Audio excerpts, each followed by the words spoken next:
美国针对中共最高领导人祭出前所未有的斩首威慑，如果北京胆敢对台湾动武，政治局常委一个都跑不掉，将面临全面清除。这句话听起来惊心动魄，但正在从传闻走向现实。到底发生了什么，让美国对习近平发出如此露骨的警告？这背后又牵动哪些军事战略和国际格局的巨变？我们将深入探讨其中原委。一切的导火索发生在2026年1月初，美军突然对南美国家委内瑞拉展开了一场代号“绝对决心行动”的闪电突袭。在短短数小时内，上百架美军战机从全球20多处基地同时起飞，美国特种部队神不知鬼不觉潜入委内瑞拉首都加拉加斯，将该国总统马杜罗及其夫人活捉。这场行动震惊全球，一位执政13年的强人领袖就这样被美军戴上手铐，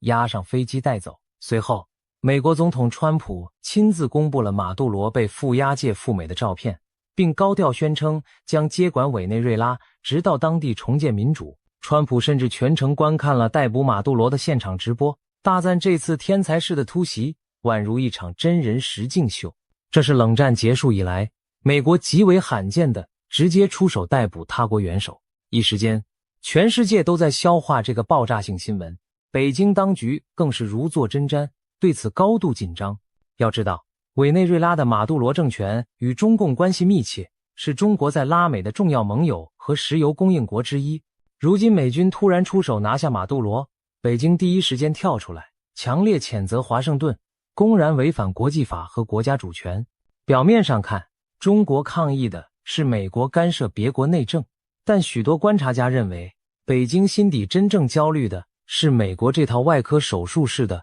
斩首剧本，会不会有一天复制到亚洲，用于对付中共自己？毕竟美军连一个拥有军队和情报机关的主权国家元首都说抓就抓，谁能保证哪天类似的命运不会降临到中南海那些高高在上的统治者头上呢？这种骨牌效应般的恐惧让北京权贵们坐立不安。正当国际社会热议马杜罗被擒将带来什么后续时，一则更加惊人的讯息从华盛顿悄然传出。美国资深国安记者比尔·阿格尔茨 Bill Gertz 在社交媒体上爆料说，如果中共胆敢对台湾发动军事进攻，美军早已准备好一套定点清除中共高层的方案。他用了伊朗将领苏莱曼尼之死做比喻，直言苏莱曼尼式的无人机斩首攻击将在每一位中共中央政治局常委身上重演，包括中共中央军委主席习近平在内，谁都别想幸免。换句话说，一旦北京铤而走险，武力犯台，美方将对准习近平及其常委战友们来一次全面斩首行动。格尔茨甚至放话，中共的下场将步苏联后尘，被彻底扫进历史垃圾堆。如此露骨地点名要干掉习近平，过去几乎只见于坊间传闻或虚构小说，现在却由美国知名记者公开说出，令人不寒而栗。这番话仿佛一颗重磅炸弹，在台海局势中激起巨大涟漪。它等于向北京当局宣告，如果胆敢发动战争，你们最高层那几个人将一个都逃不掉。我们不妨细想这句威慑的分量。中共中央政治局常委是中共权力金字塔的顶端，目前仅有7人，个个位极人臣，包括国家主席习近平、总理李强以及其他常委要员。这是整个中共政权的中枢神经。如果这7人遭到定点清除，无论被击毙还是被生擒，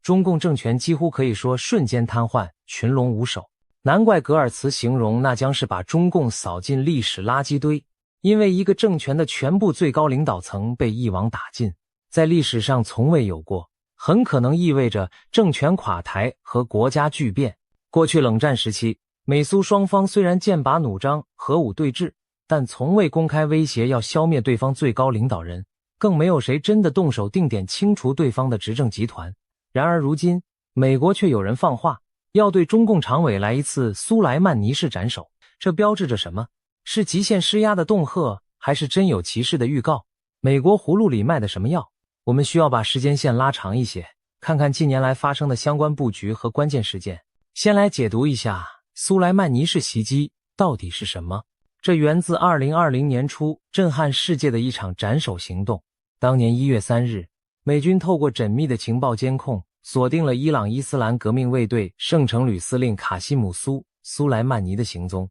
苏莱曼尼是伊朗政权的2号实权人物，在中东拥有极大影响力。那天他刚搭乘民航班机抵达伊拉克巴格达，美军早已派出 MQ-9 收割者无人机，又称死神无人机，在高空等待。当苏莱曼尼的车队离开机场，在公路上2车一前一后行驶时，美军操作员果断按下发射钮，2枚地狱火导弹从天而降，瞬间将车辆炸成火球。苏莱曼尼与随行的伊拉克亲伊朗民兵领袖穆罕迪斯当场被炸得尸骨无存。据说美军最后是靠着苏莱曼尼手上那枚著名的红宝石戒指才确认了他的身份。这次斩首成功，重创了伊朗当局的士气，也向全世界展示了美国精确清除高价值目标的能力。现在，美国知名记者公然放话，要把同样的招数用在中共头上，把习近平们来个集体苏莱曼尼重演。消息一出，不仅让北京高层脊背发凉，也让外界意识到美国对中共的下阻策略正在升级到一个前所未有的层次，直接瞄准对方最高统治者的个人安危，给出个人威慑。过去美国强调的是对整个政权或国家的威慑，如今则明确告诉你，一旦开战，你这几位常委一个都别想跑。为什么美国现在敢抛出如此锋利的个人斩首威慑？这背后当然不是信口开河，而是有着实实在在的军事实力和新战略支撑的。在2024年6月，美国印太司令部司令萨缪尔·帕帕罗上将在一次公开演讲中就抛出过一个引人侧目的构想，代号地狱景象 Hellscape 战略。帕帕罗描绘说，一旦中共武力夺台，美方将启动无人作战的终极杀手锏，也就是以各种高科技无人载具为主体的立体攻击，把战场变成中共军队的地狱景象。从空中的隐形无人机群，到海面的自动化舰艇、潜航器，再到网络空间的 AI 攻防，美军将极大程度以机器和人工智能对抗解放军的人海战术。这不仅可以减少美军自身伤亡，更能以压倒性的先进科技迅速瘫痪中共军队的作战能力。换句话说，美国已在酝酿一场以无人化武器为主角的未来战争剧本，其威力将超出传统想象。在这套剧本中，对敌方领导人的无人化斩首自然也是重头戏之一。想象一下，战争一旦爆发，数不清的隐形无人机和远程精确导弹将如暴风雨般撕裂中国的防空网，在夜幕中直扑北京，直扑中南海，去猎杀那些躲在深宫后墙后的决策者们。从技术上讲，这并非天方夜谭。美军过去几年发展出一系列顶尖装备，像 B-2幽灵隐形轰炸机，更新一代的 B-21突袭者，各型高超音速导弹，人工智能辅助侦察和目标识别系统等等，这些都专为突破严密防御、精确打击关键目标而设计。而解放军方面，即便拥有看似强大的防空体系，在这股技术洪流面前，能起到的作用也很有限。中共在北京核心区布下了多层防空网，包括俄制 S-400 防空导弹和国产红旗系列防空导弹，以及密布的雷达监视系统。然而，这些年在中东和欧洲战场上的教训表明，俄制乃至中制的防空武器在先进隐形战机和电子战面前并不可靠。例如，伊朗从中国引进的米波雷达号称能发现隐形飞机，但在实战中毫无建树。去年一架以色列 F-35战机突袭叙利亚境内目标时，就顺带把伊朗部署的中制反隐形雷达炸了个粉碎。更不要说美军常与网络战和电子攻击，可以快速瘫痪敌方通信和雷达系统。中南海的防空系统很可能早已被美军研究透彻并破解了，至少美军有信心让它形同虚设。这意味着，如果真到开战之日，北京上空极可能出现短暂却致命的防御空白，而那正是斩首行动的最佳窗口。那么，习近平还能依靠什么来保命呢？答案是地保和密道。众所周知，中共历来热衷修筑地下工事，号称打造地下长城。毛泽东时代就在北京地下挖出了纵横交错的防空洞网络，以备核战来临时藏匿平民和官员。而到了今天，习近平更是被传拥有2座号称世界最深的末日地堡，以及至少4条秘密逃生密道，作为战时或政变时的终极藏身和逃生之用。首先说这2座末日地堡，据传其中一座位于北京西郊的西山地区，也就是京西的军事要地玉泉山附近。2018年时，香港南华早报曾报道过一项中国政府资助的地质调查，发现北京附近的石灰岩山体中藏有一座为中共最高领导层及其随从部队人员兴建的超级核掩体，深埋地下超过2公里。这被认为就是习近平等人战时可以躲避核打击的终极碉堡。2公里的地下深度听起来近乎疯狂，但别忘了，中共的防护工程权威钱其虎院士就曾拍胸脯保证，中国的地下掩体固若金汤，什么钻地弹都奈何不了。有了这样的定心丸，习近平似乎有恃无恐，自信就算外面核弹开花，自己也能龟缩在深山地洞里撑到最后。另一座传闻中的末日地堡则在远离北京的内陆，有说法是在陕西的秦岭深处，或者更深入四川盆地的某处秘密基地。这与中共历史上的3线建设一脉相承。冷战时期，为防备苏联进攻，中共曾把大量军工和指挥设施转移到西部内地的山区。如今，据前中共总参工程兵领导披露，中共近年在秦岭一带新建了更加先进的地下军事设施，部署了战略导弹旅等重要力量，特别是一处超大型地下指挥中心，据说亦具备抗核攻击能力，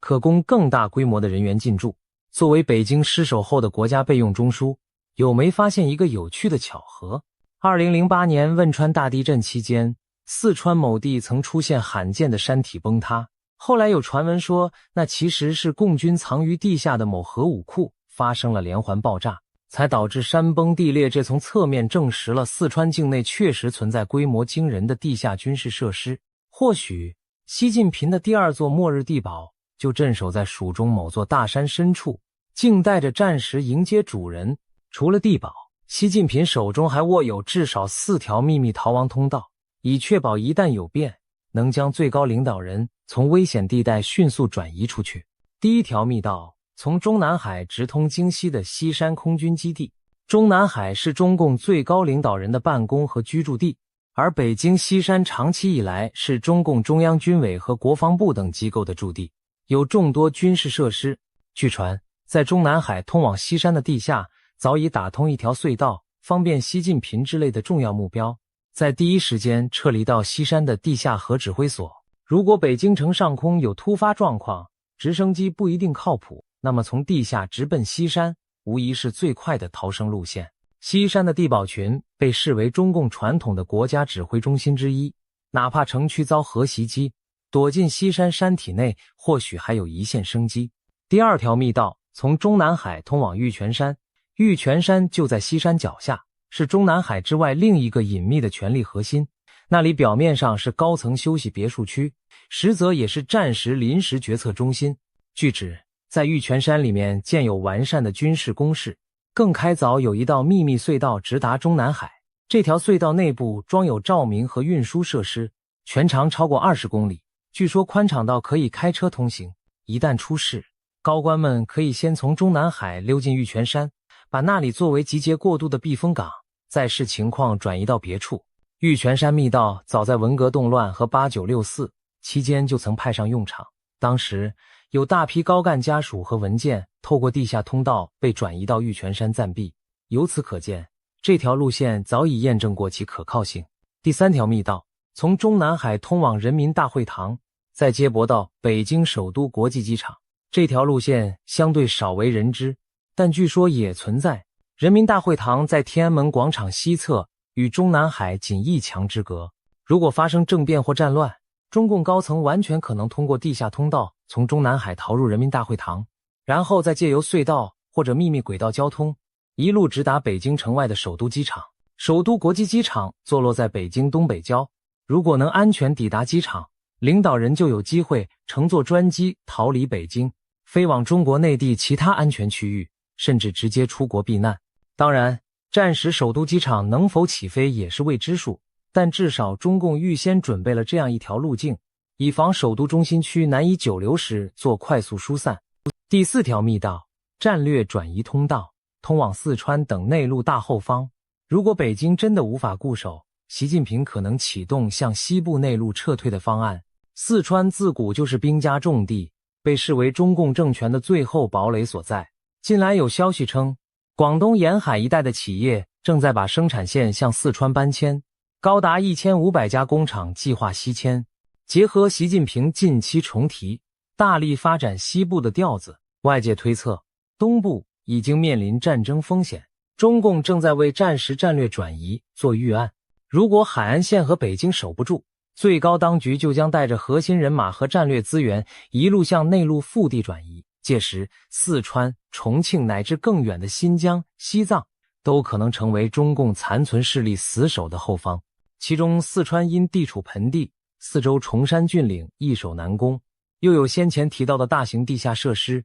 极具战略纵深，因此有分析认为，中共早就暗中规划了从华北经陕西到四川的安全走廊。一旦首都告急，高层可沿着这条线路撤离，在西南内陆重建指挥中枢。习近平近年来也积极拉拢中亚各国，加强中国西部的外交和交通联系，这或许也是为未来从西线通道突围留后路。如果走投无路，不排除他日后逃入友好邻国寻求庇护的可能性。听起来，习近平为自己准备的退路可谓层层设防，滴水不漏，既有深不可测的地下堡垒，又有四通八达的逃生密道，甚至整个大西南都在作为潜在的第二政权根据地。然而，现实真有那么美好吗？2座末日地堡挡得住钻地弹吗？4条逃亡密道真的能保命吗？先看地堡，中共防务专家吹嘘说，这些深山地穴就是领导人的护身金钟罩，现代钻地弹奈何不得。然而，美国的武库中恰恰有针对深藏目标的杀招，比如美军研制的 GBU-57AB 巨型钻地弹 MOP， 重达14吨，专门用于摧毁坚固地下设施。根据美国空军的数据，这种炸弹可穿透60英尺约18米厚的高强度钢筋混凝土，或是40英尺约12米厚的坚硬岩石，其精确度误差不到2公尺。更可怕的是，美军可以多枚串联引爆，同一地点接连投下数枚，层层钻透，加深破坏深度。也就是说，再深的地堡，只要给你不停打桩，总能打出个窟窿来。而且美军不只拥有传统钻地弹，甚至还研究过深穿透的小型战术核弹，一旦动用，几十米甚至上百米深的地下结构都可能被震碎成齑粉。事实上，就在不久前，美军似乎已经向世界展示了他们打击深埋设施的决心和能力。2025年6月21日，美军代号午夜之锤的绝密行动突袭摧毁了伊朗的福尔多核设施。当天13架 B-2 隐形轰炸机分2批从美国本土起飞，第一波7架潜入伊朗上空，在没有被发现的情况下投下14枚 GBU-57 巨型钻地弹，直接将埋藏在山体下90米深处的福尔多地下浓缩铀厂炸得荡然无存。第二波6架则飞向西太平洋的关岛，看似备援，实则声东击西，牵制中共注意力，让北京摸不清美军主攻方向。整个行动保密到家，事前除了华府极少数高层和以色列总理内塔尼亚胡外，连美国其他盟友都毫不知情。直到任务成功，世人才震惊地发现，美军竟在悄无声息间拔除了伊朗最坚固的一颗毒牙。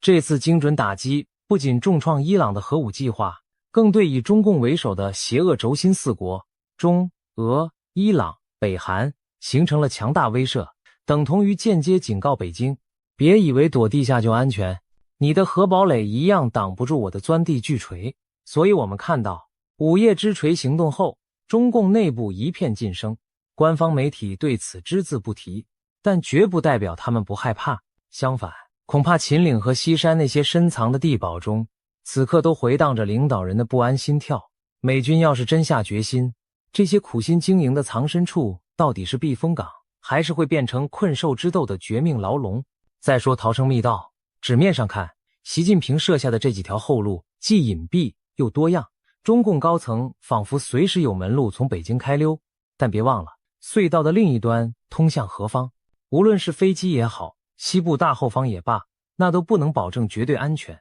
一旦北京开战或大乱，即使习近平成功逃出中南海，他就真能高枕无忧吗？飞机跑道可能早已被巡航导弹摧毁，或者在他专机起飞刚离地时，就被早已潜伏的 F-22猛禽战机远距离击落，让他重演日本战犯东条英机座机在满洲被击落的历史一幕。即使飞机侥幸升空，美军太空卫星和全球雷达网也会牢牢盯死任何一架离开北京的可疑飞机。一有风吹草动就拦截或击毁，就像前阵子俄罗斯的普里戈任专机被炸毁一样。领袖逃亡途中最怕突然在半空爆米花，连人带机成了火球。那逃往内陆呢？乍看比飞机稳当，但路途漫长，更容易夜长梦多。就算习近平一路逃到成都或兰州，美国难道不会紧追不舍？当年伊拉克战争开打前，美军第一波空袭的目标就是萨达姆可能藏身的多处碉堡，一心要速战速决，斩首巴格达政权。未来一旦台海开战，美国必然也会把类似策略运用到极致，不给中共高层喘息和转移的时间。在现代高速通信和监视技术下，别说你逃到四川，就是躲进西藏深山，行踪一样可能暴露。战场瞬息万变，中共领导人到时候还来得及从容坐高铁换座驾，辗转几千里地逃命吗？更何况连他们自己都不一定信任身边人了。在那种生死关头，谁来负责开启密道？谁来护送领导撤离？这些人万一临阵倒戈或被敌策反，分分钟就可能把独裁者毒死在地洞里。要知道，中共的地下密道系统并非由最高领导亲自掌控，每一段都有相关部门和人员在维护运营。这些钥匙掌握者只要其中一两个生出异心，比如突然关闭了隧道照明，启动防爆门把人困在中间，或者干脆引爆预埋炸药，那等待洞中人的就是绝望。正如有网友调侃，独裁者其实最不安全，随时可能被自己人收拾。届时习近平哪怕真钻进老鼠洞，也未必躲得过该来的灭顶之灾。其实在马杜罗被抓之后，北京高层已经流露出明显的心虚和恐慌。最滑稽也最典型的一件事是，有中国网友发现，目前中国国内三大地图应用高德、百度、腾讯地图居然都无法搜寻中南海了。只要输入中南海关键字，系统就会回传错误，或建议改搜其他地点。换言之，中南海这中国权力中枢被从电子地图上抹去了。此事在网上引发热议，大家一致嘲讽中共高官，这是被美军的闪电斩首行动吓破了胆，怕美国通过网络地图定位他们老巢，所以干脆玩起掩耳盗铃的把戏，把名字藏起来就以为万事大吉。然而美军的导弹会因为你地图上不标注就找不到目标吗？美国情报部门会依赖百度地图来锁定你的位置吗？这种自欺欺人的操作，难怪被中国老百姓笑称为鸵鸟战术，也难怪有人讥讽，提出这主意的官员水平还不如村支书。除了藏地名，还有传言说习近平最近每天晚上都钻进地洞里睡觉，宁可委屈住地下防空洞，也不愿夜宿书记处，生怕半夜真的飞来一枚导弹取他首级。当然这听起来像笑话，但也充分反映了民间对当局胆怯心态的揶揄。说到这里，我们可以明显感觉到一个气氛，中南海上空的确弥漫着一股末日将临的惊惶感，外有美军磨刀霍霍，内有政敌环伺觊觎。习近平虽然外表极尽张扬权威，实则对自身安危充满不安全感。他近年来频繁调整中央警卫局人选，不惜重用自己并不十分信任的贴身侍卫，只因原有的警卫系统是江泽民旧臣掌控，他生怕里头出内鬼。同时他几次三番强调要防范黑天鹅、灰犀牛事件，实际上是对突发政变的恐惧溢于言表。就在去年底、今年初，中共军队高层接连出大事，军委装备部、火箭军多名高官落马，接着军委政工部主任苗华这样的习亲信也突然被停职调查。苗华被查，表面上说是涉腐，实际显示习近平在军中已遭到强力牵制，连自己的人都保不住，军中动荡不安。元老派与习势力撕破脸的传闻四起，这更加深了习近平对政变的忧惧。他对身边人愈发不信任，安全措施节节提升，甚至出巡时同时安排多个车队改换路线，以防有人对其不利。但正如历史无数次证明的，真正决定独裁者命运的，往往不是他做了多少安保准备，而是民心和大势。此刻的习近平虽掌权一时，但内外交困已将他的权力沙堡侵蚀得摇摇欲坠。马杜罗的倒台是多米诺骨牌倒下的第一章吗？伊朗那边抗议之火遍地燃烧，据说哈梅内伊也开始为最坏情况做打算，准备了飞往莫斯科的逃亡方案。这位伊朗最高领袖显然认为俄罗斯是他唯一可靠的庇护所。如果德黑兰政权崩溃，80多岁的哈梅内伊极可能搭乘俄国专机外逃，一如当年伊朗国王逃亡开罗。但逃得了一时，能逃得了一世吗？莫斯科真会永远保他周全吗？这一切未知数都笼罩在哈梅内伊的未来。那么同在一条船上的习近平呢？若有朝一日中共政权风雨飘摇，习近平又能逃往何处？他会步哈梅内伊的后尘飞赴莫斯科，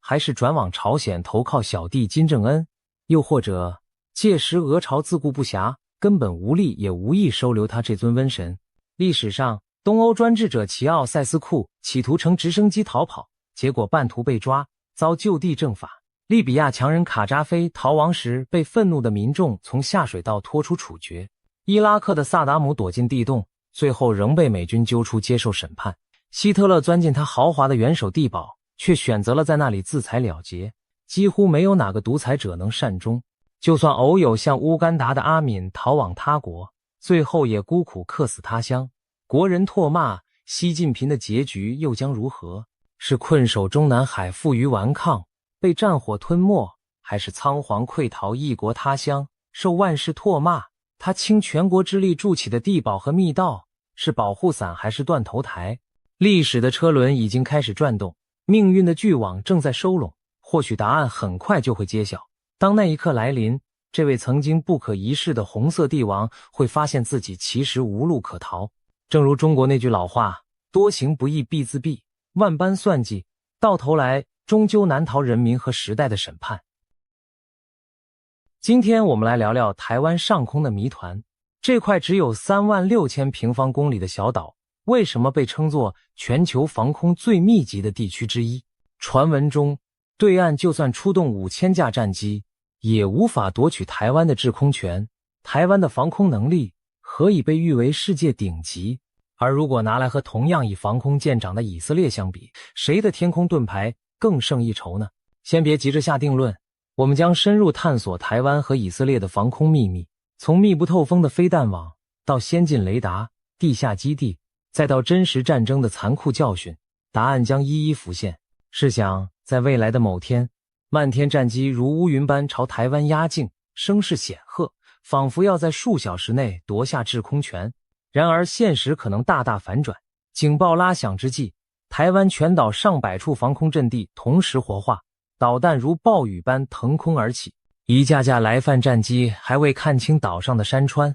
就被雷达锁定，迎头撞上高速拦截弹的网络。领头的战机惊愕发现，前方不是任其驰骋的蓝天，而是一座隐形的钢铁天网。短短数十分钟内，进犯的机群纷纷折损溃散，幸存者仓皇拉升脱逃5000架战机的庞大空中武力，就这样被一张看不见的网拦了下来。这绝非夸张的电影桥段，而是许多军事专家推演台海空战时得出的结论。台湾的防空火力之密集，反应之迅捷，令人生畏。有人或许会问，台湾真的有这么厉害吗？让我们从数据和现实说起。根据外国研究报告指出，台湾的防空飞弹部署密度高居全球前列，在飞弹数量上仅次于以色列。要知道，以色列常年处于高危环境，一直被视为世界防空第一强国，而台湾的防空导弹密度竟然接近以色列，甚至在某些层面上还更胜一筹。这并非自吹自擂，而是有迹可循的事实。1996年3月，中共在台海试射飞弹，2枚东风导弹先后落在基隆港和高雄港外海，激起冲天水柱。当时台湾并无有效手段加以拦截，只能眼睁睁看着导弹落下。所幸没有造成伤亡。这场危机震动了台湾朝野，深刻意识到建立现代防空网的重要性，遂积极向美方争取先进防空系统。自1998年起，台湾陆续获得爱国者2型飞弹系统。台湾从美国引进了爱国者2型和爱国者3型防空系统，共部署了9个爱国者飞弹连，拦截弹药约有580枚，其中 PAC-3 是现役最先进型号，单枚导弹速度极快，专精拦截弹道导弹和高速战机。每套爱国者系统配备相控阵雷达，能同时追踪上百个目标，探测距离达180公里，拦截射程可达数十公里外。当敌机还在海峡上空，爱国者雷达早已将其捕捉，发射的导弹可在敌机踏入台湾上空前将之击落。最近几年，美国持续增援台湾的爱国者库存。2023年，美国首度动用总统拨款权军援台湾，其中就包括大量爱国者拦截弹，进一步充实了这张空中保护网的骨干。除了爱国者，台湾还有国产的天弓系列飞弹系统，同样扮演着高空和中程拦截的重要角色。早在1999年，天弓2型飞弹就已服役，其最大射程可达120公里，性能约介于爱国者2型与3型之间。台湾在各空军基地附近部署了约12个天弓阵地，装备天弓1型、天弓2型，发射架接近50套，备弹约500枚。最新的天弓3型更是在2015年后开始服役，射程上看200公里，据称具备拦截弹道导弹的能力，技术水准已超越爱国者3型。换言之，台湾自行打造出一张不亚于爱国者网的本土防空网。爱国者与天弓这双长矛交织成台湾高空防御的第一道天罗地网。往下一层，在中低空还有上一世代的霍克防空飞弹在发挥余热。霍克飞弹曾是美军主力中程防空系统，台湾自1960年代起装备，经过多次性能提升，至今依然是数量最多的地对空飞弹之一。目前约有10多个霍克连，库存飞弹达1000枚左右。霍克的拦截高度和射程虽比不上爱国者与天弓，大约40公里，但胜在部署广、数量多，平时散布在各战略要地，战时可迅速展开火网。虽然霍克飞弹世代较旧，国军也在持续汰换中，部分霍克阵地已逐步被天弓系统取代。然而在战争爆发初期，这上千枚霍克仍将如空中猎鹰般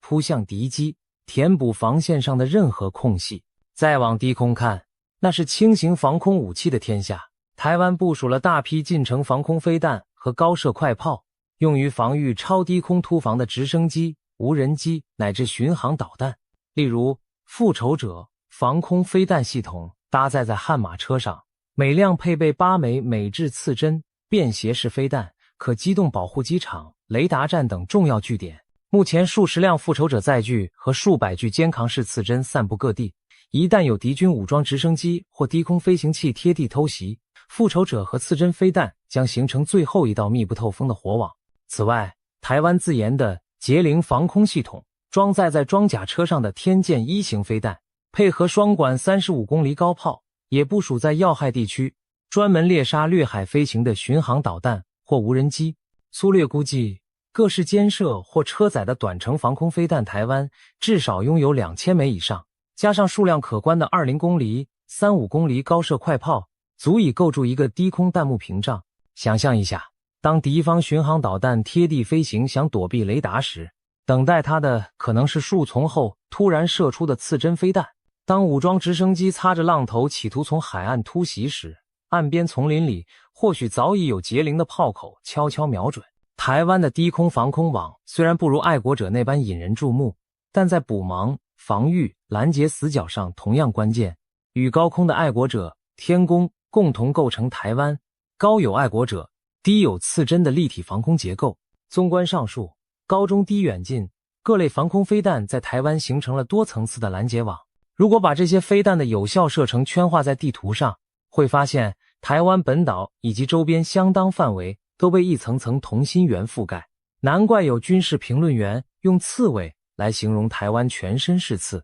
谁碰谁受伤。一架敌机若想穿透这多层防空，必须先避开爱国者和天弓的远程猎杀，再闪躲霍克和天剑中程飞弹的追击，即便钻到超低空，也还有刺针满天飞舞，伺机而动。任何一环稍有不慎，等待它的就是被火光吞噬的下场。除了飞弹本身，台湾的防空战力还体现在先进的侦搜与指挥系统上。俗话说，眼睛和大脑往往比拳头更重要。台湾在预警探测方面有一项王牌武器，名为扑鹿爪的远程预警雷达系统。这座巨型相控阵雷达设置在新竹乐山山顶，监视范围上看3000公里，被誉为台湾的千里眼。当解放军战机还在起飞或尚未接近海峡中线，这座雷达就可能已经捕捉到动静，让国军预先掌握敌情。尤其是对于高速飞行的弹道导弹，扑鹿爪能在导弹刚离开发射架数十秒内就发出预警，为后续拦截争取宝贵时间。有了这样的长程雷达做后盾，台湾防空部队几乎不可能被偷袭致盲。更重要的是，台湾全岛还布满各式中短程雷达站、被动电子侦测设备，甚至在海峡上空24小时有E2开尔文空中预警机巡航。这些千里眼与顺风耳组成密织的侦测网，把任何风吹草动都盯紧。一旦有目标闯入，一连串自动化的直管系统会迅速研判威胁级别，指挥相应的防空单位开火拦截。可以说，台湾建立了亚洲首屈一指的统合防空系统，资讯流通畅通无比。从乐山雷达站到各飞弹连，各节点透过光纤和卫星保持连通，使得防空反应如闪电般快速。台湾的指挥官们坐镇深山碉堡中，就能掌握全台天空态势，下达作战指令，仿佛大脑调配四肢般，瞬时千军万弹齐发。值得一提的是，台湾空军战机与地面防空之间也有紧密的协同。平时若有不明军机接近，空军的 F-16、幻象2000或经国号战机常在预警机引导下优先升空拦截，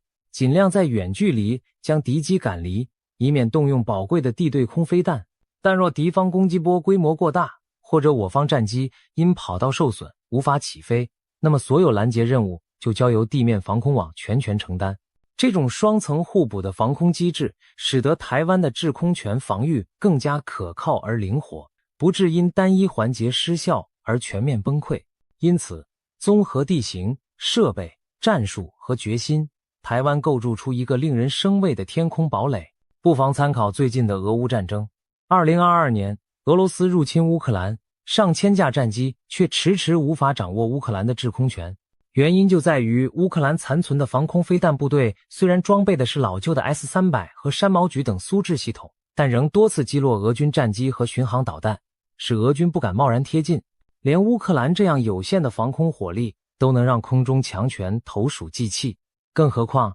台湾部署的防空系统在质与量上远远胜过乌克兰。有西方媒体评价称，台湾拥有奢侈级的防空配置，乌克兰平均拦截率约50%便已重挫俄军，而台湾的拦截率预计更高，因为爱国者和天宫性能先进太多。换言之，解放军若对台湾发动大规模空袭，极可能出现的状况就是成百上千枚来袭导弹在半空中被拦成团团火球，零星漏网之鱼也难以瘫痪台湾的整体防御。举个例子来说，假设解放军第一波对台发射400枚各型导弹，台湾的防空网即使仅拦截其中一半，仍有约200枚敌弹落下。由于中共导弹命中精度有限，真正砸中关键目标的弹头可能不到150枚。这固然会对台湾造成损失，但台湾境内有上百处军事据点，合计50多座可供军机运用的机场，区区100余枚弹头远不足以全面瘫痪防御。相反地，经此一轮后，共军短程导弹库存已消耗大半，台湾空防主体仍在，后续还能持续拦截。由此可见，单靠饱和导弹攻击绝非万灵丹，不但不能一击奏效，甚至可能让侵略者自身先陷入弹药穷竭的困境。然而，难道台湾的空防就真的毫无破绽吗？面对解放军空前庞大的导弹与机群，台湾防空还是得慎防几个挑战，其中最大的一点就是饱和攻击，这也是以色列近年来面对的新难题。在2023年10月的冲突中，哈马斯武装突然向以色列发射了超过5000枚火箭弹，一时间也让号称密不透风的铁穹系统出现了拦截不及的状况。因为哈马斯一次齐射的火箭数量远超以往，超出了铁穹单波次的拦截上限，导致仍有约1000枚火箭落在以色列境内，造成了伤亡和破坏。虽然铁穹随后调集增援，拦截率逐步回升，但这次教训证明，再精良的防空也怕弹海战术。对台湾而言，共军未来可能同样会用远程火箭弹对台进行饱和攻击，消耗掉台湾的爱国者防空系统或其他高价值拦截弹。试想，一枚爱国者飞弹价值数百万美元，用它去打几万元造价的简易火箭，经济上极不划算。然而战时威胁当前，再贵也得打下来。于是，一旦共军有计划地以廉价弹药不计代价齐射，台湾空防网也可能出现类似铁穹那样捉襟见肘的时刻。此外，共军也可能运用电子战和斩首突袭手段来削弱台湾防空。解放军装备有歼 16D 电子战机、各型强力干扰器与反辐射导弹，战时势必全力压制台湾雷达与通讯系统。同时，数量庞大的侦察打击无人机可能从多方向渗透，寻找防空弱点进行攻击，甚至派遣特种部队潜入台湾，破坏重要雷达站或导弹阵地的行动也不能排除。这类多维度袭击将对台湾防空构成巨大的挑战。国军针对这些威胁正积极准备，包括加强雷达站工事和备援系统，确保即使主雷达受干扰毁损，也有备用雷达接替，部署少量陆基近防武器，如高速机炮和干扰设备对付小型无人机，并研发新式反无人机技术。在指挥体系上，台湾防空采用分散多重备援架构，各单位能自主演算目标，不完全依赖单一指挥中心，因此抗电磁干扰打击的存活力较高。整体而言，电战与斩首奇袭是台湾空防的另一项隐忧，必须随时提防。随着无人机和逆踪技术的不断发展，未来的防空对决恐怕将更加复杂。历史经验也告诉我们，巧妙的防空部署足以弥补技术劣势。1999年科索沃战争中，南斯拉夫防空部队曾用苏联老旧导弹击落美军号称隐形的 F-117夜鹰战机，震惊世界。这说明只要战术得当，防空系统也能捕捉并击坠先进逆踪目标。台湾国军显然也研拟了对付共军歼20隐形战机的方案，包括升级长波雷达软体，采用多站感测、交叉定位等方式，以提高发现逆踪飞机的概率。只要台湾的探测网和武器保持运作，解放军即使拥有逆踪战机，也不敢贸然闯入台湾的防空识别区，否则稍有不慎，就可能重演 F-117被击落的戏码。我们转头看看中东，以色列的防空体系长期被誉为全球第一。这套体系的形成与以色列数十年来血与火的战争历练息息相关。早在1967年六日战争中，以军先发制人，瘫痪阿拉伯联军空军，取得了战场制空权。然而1973年赎罪日战争时，以军战机遭到埃及、叙利亚部署的苏制防空导弹重创，损失惨重，迫使以色列痛定思痛，加强防空。此后，以色列在保持强大空军的同时，投入研发各层级的地对空导弹，从爱国者到自制的箭式反导，不断完善自己的盾牌。另一方面，以军在局部战争中积累了丰富经验，例如1982年黎巴嫩贝卡谷地行动中，他们运用无人机诱饵和电子战干扰，一举摧毁叙利亚20多座防空阵地，创下防空网被突破的经典战例。经过这些血的教训洗礼，以色列的空防日益强固全面。2023年10月，哈马斯的大规模袭击再度考验了以色列。哈军向以色列发射超过5000枚火箭弹，让号称固若金汤的铁穹防御系统一度出现拦截缝隙。但以色列空防体系的韧性随即展现，尽管第一波攻击造成损害，以色列很快调集增援电池，补充拦截弹，使铁穹拦截率回升。随后几天里，面对后续的火箭齐射，以色列还是稳住了阵脚。从这次冲突可以看出，以色列的防空体系拥有多层备援和强大的持久作战能力。以色列的防空策略与台湾有相似，也有相异。相似的是，两国都建立了多层级、多系统整合的防空网，密度之高在全球名列前茅。相异的是，两国面临的威胁类型和资源条件不同，因此在防空侧重上略有差别。我们可以从几个面向来比较。防空导弹密度，两国难分伯仲。就总体飞弹数量与国土面积比例而言，以色列长期以来被认为是全球防空最紧密的国家之一，但台湾几经增强后也直追在后。据估计，以色列部署有约10套铁穹、数套大卫弹弓、剑士和爱国者系统，拦截弹药总数在数千枚上下，而台湾各型防空飞弹的实际库存超过6000枚，密度名列世界前茅。如果以每平方公里拥有的防空火力计算，台湾和以色列都远超其他国家。更有意思的是，若只比较中程以上防空火力，台湾甚至可能比以色列更密集，因为以色列主要依赖空军来对付敌机，并没有像台湾这样针对大规模敌机侵袭部署如此多的中远程防空飞弹。拦截目标类型方面，以色列擅长对付火箭弹和弹道导弹等威胁，台湾则专注于猎杀喷气式战机和巡航导弹。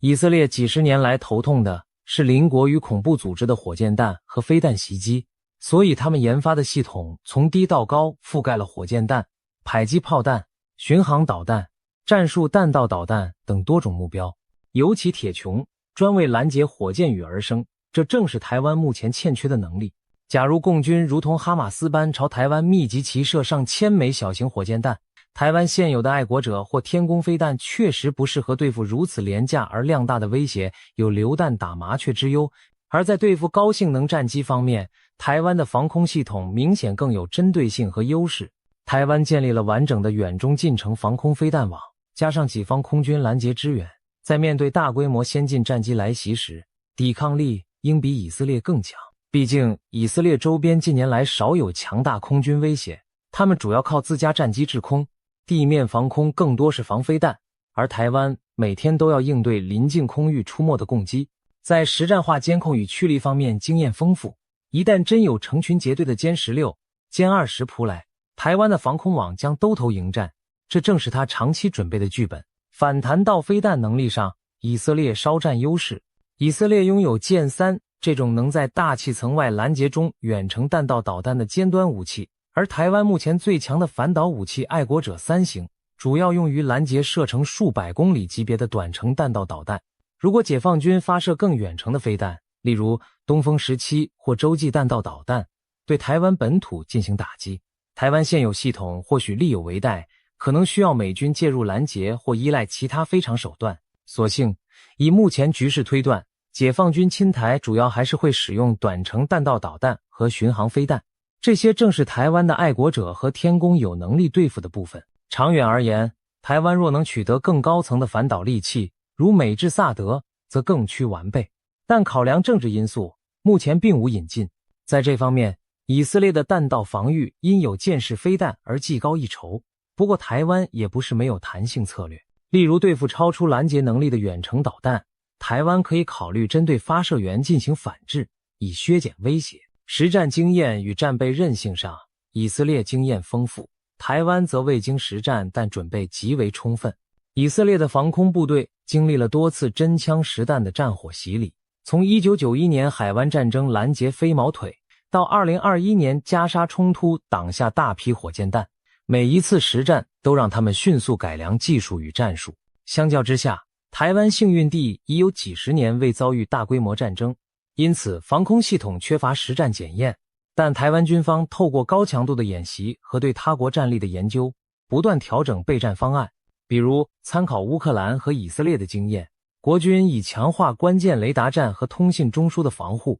并多次演练战时快速修复机场跑道、道路战备起降等科目，以提升整体生存力。另外，在战备韧性方面，两国都展现出高度的全民动员和后备支援能力。以色列平民具备良好的空袭防护知识，基础设施的备援体系完备，受损后能迅速恢复。台湾近年也开始推广全民防卫手册和演习，强化民防组织，一旦遭遇攻击，能尽快组织救援和维持运作。可以说，虽然台湾缺乏实战经验，但防空准备上的缜密程度丝毫不亚于以色列，甚至有过之而无不及。最后要问，台湾和以色列谁的防空更强？其实两者各有千秋，难分轩轾。我们可以这么说，以色列的防空系统经过实战淬炼，对频繁的飞弹火箭威胁应对自如。台湾的防空体系则以密度和规模见长，对抗大规模空袭军团毫不畏惧。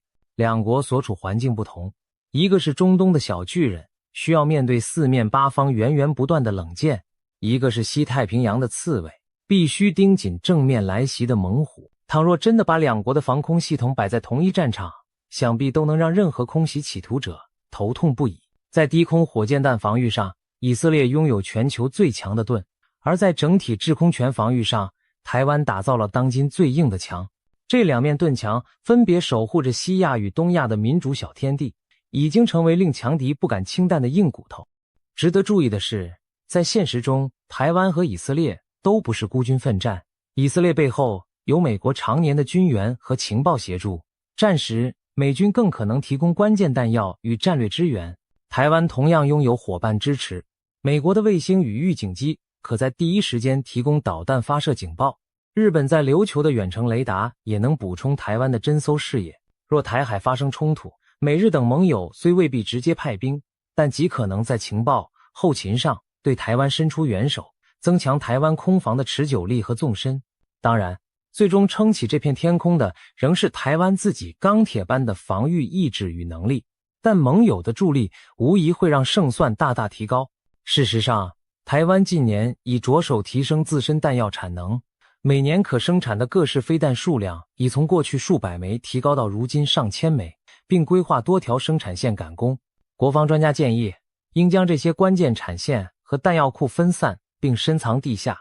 使其在敌袭中也能生存，确保前线拥有源源不绝的补给，备足弹药且补给不断，台湾的天空之盾才能在长期消耗战中保持牢不可破。强固的防空体系除了保卫人民安全，更具有强大的下阻效果。当对手知道无法轻易夺取制空权，付出的代价将极其高昂时，往往会对发动战争有所顾忌，甚至选择打消念头。对台湾而言，每增强一分防空实力，就增添一分和平保障。强大的防空网就是一支无形的护国神盾，使潜在侵略者不敢轻举妄动。故事讲到这里，我们回到开头的疑问，为什么说就算5000架战机也夺取不了台湾的制空权？因为台湾已经把自己武装成一只全身是刺的豪猪，一座难以攻克的空防堡垒。强大的防空系统并非保证万无一失，但至少可以确保侵略者要付出前所未见的惨痛代价。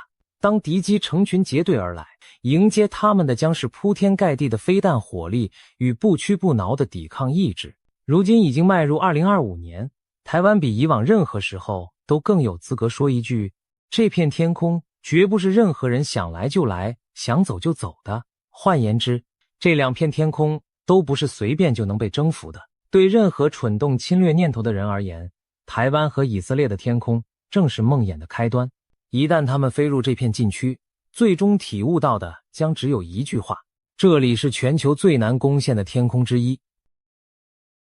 今天我们就来聊聊，为什么台湾会被称作全球最难攻打的岛屿。有些军事迷可能听过这样的说法，中国解放军3天内就能武力统一台湾。然而，这种3日攻台的论调，不仅台湾人听了觉得可笑，连许多国际军事专家都摇头不信。事实上，连美国五角大楼在多次军事推演后都得出一个惊人的结论：台湾是全世界最难被攻下的岛屿，不是之一，而是排名第1的难攻之地。既然如此，为什么北京当局70多年来扬言解放台湾，却始终迟迟不敢动手？今天就让我们从头说起，深入探讨这背后盘根错节的真相。首先，我们来破解几个常见的迷思。有一种说法认为，台湾军力远不如中国大陆，一旦开战就是螳臂当车，瞬间被消灭。这种想法其实混淆了攻防态势。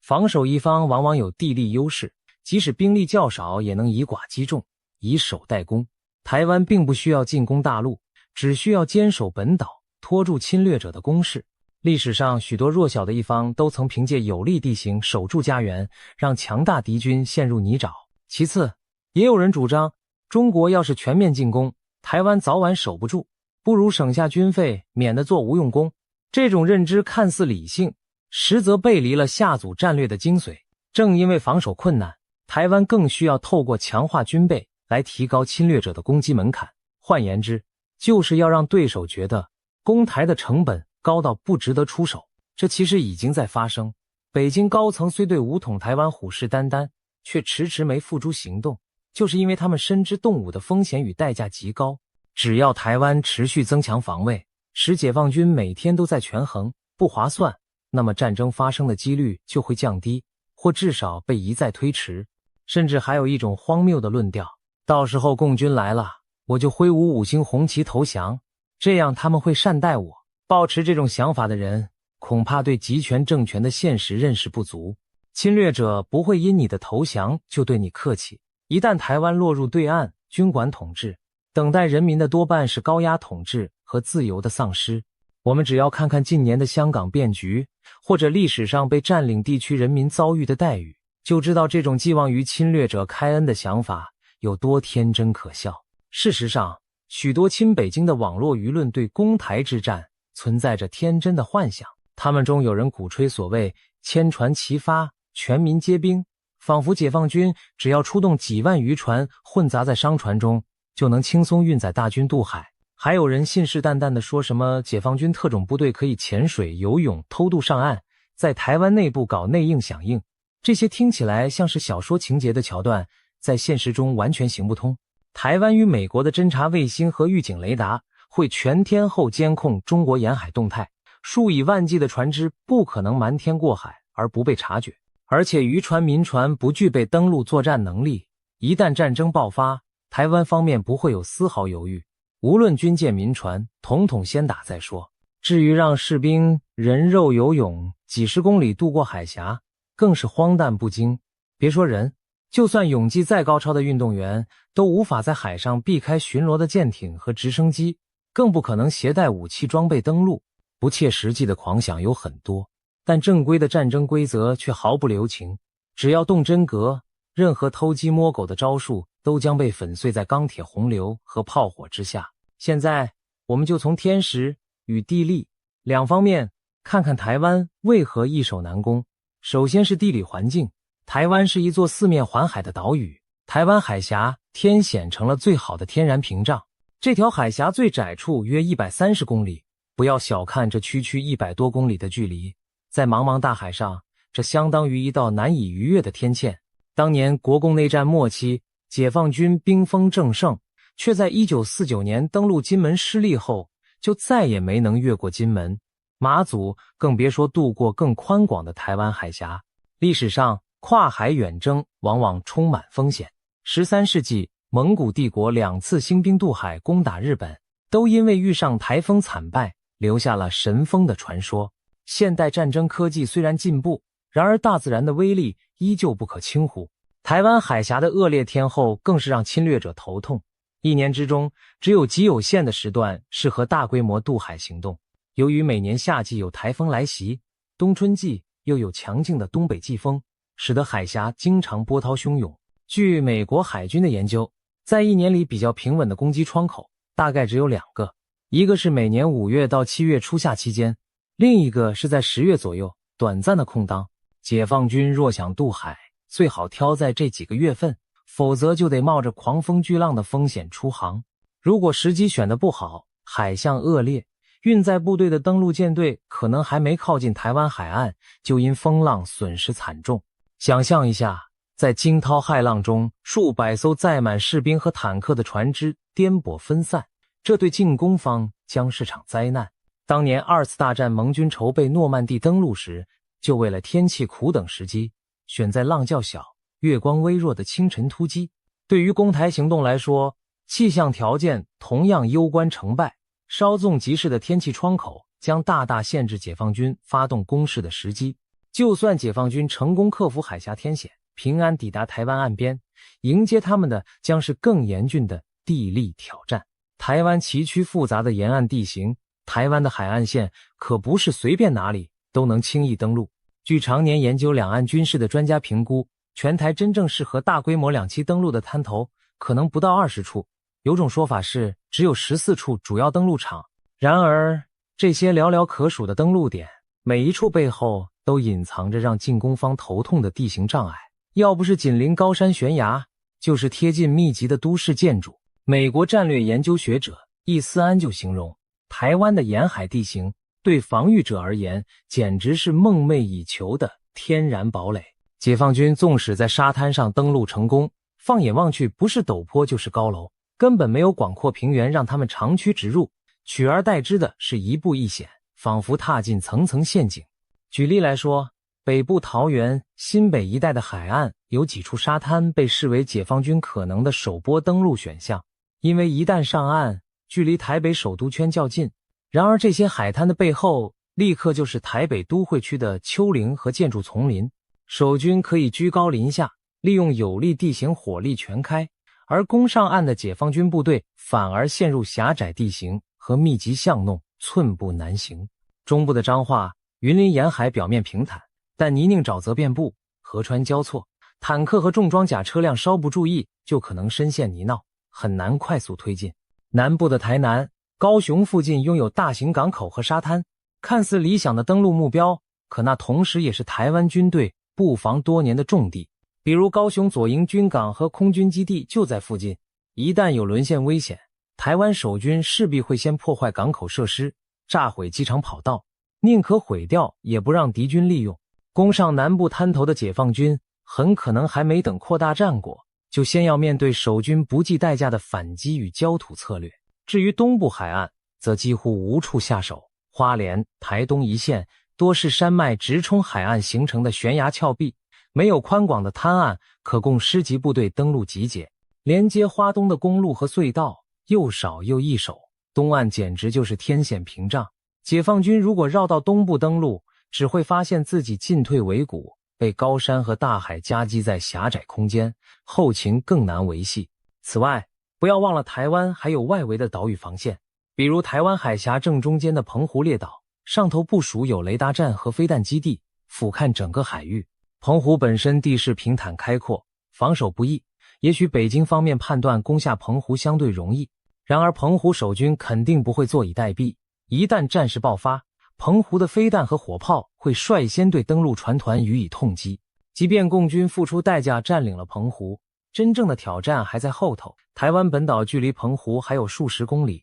且得到预警的本岛守军早已严阵以待，沿岸火网只会更加密集。反过来说，如果解放军绕过澎湖，直接奔袭台湾本岛，又得承受背后澎湖基地可能对其侧翼的威胁。至于金门、马祖这类贴近大陆的小岛，虽然战略价值不如澎湖，但历史经验早已证明，攻占它们也绝非易事。1949年的古宁头战役，共军就是低估金门守军，结果遭遇惨败。今天的台湾本岛要比金门大上100倍，地形更险，解放军如果连小小金门都曾拿不下，又谈何轻易攻克整个台湾呢？总而言之，台湾的地形结构使之成为一座难以攻破的堡垒。登陆台湾的解放军将不得不面对多重地形挑战，先是在沙滩上挨炸挨枪，然后要涉过沼泽河流，再爬上山坡峡谷，最后还要进入城市巷战。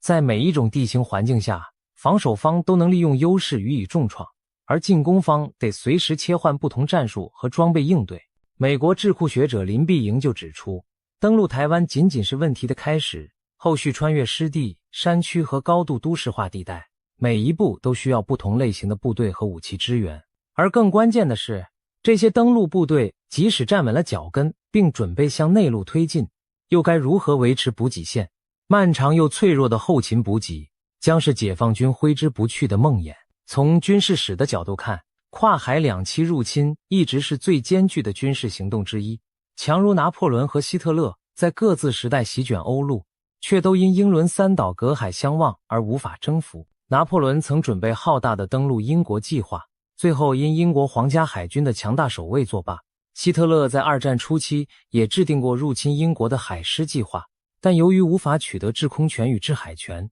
计划终究流于纸上谈兵。反之，历史上成功的两栖作战往往付出了极为惨痛的代价。二战太平洋战场，美军从1942年瓜达康纳尔岛战役开始，一路跳岛推进，每登陆一座岛屿，都需经历血战。硫磺岛战役中，仅面积不到台北市大小的一座火山岛，驻守的日军不到2万人，却让7万美军奋战超过1个月，付出近7000阵亡、26000伤者的巨大代价才攻下。之后的冲绳战役更是变成人间炼狱，美日双方合计伤亡超过25万人。这些战例说明，只要防守一方决心死守家园，即使兵力劣势，也能让攻方付出射人的惨烈代价。更值得注意的是，当年的硫磺岛、冲绳的守军都缺乏外援，且武器相对落后，即便如此，仍造成攻方巨大伤亡。而今日台湾的防御力量和国际支援远非当年日军可比，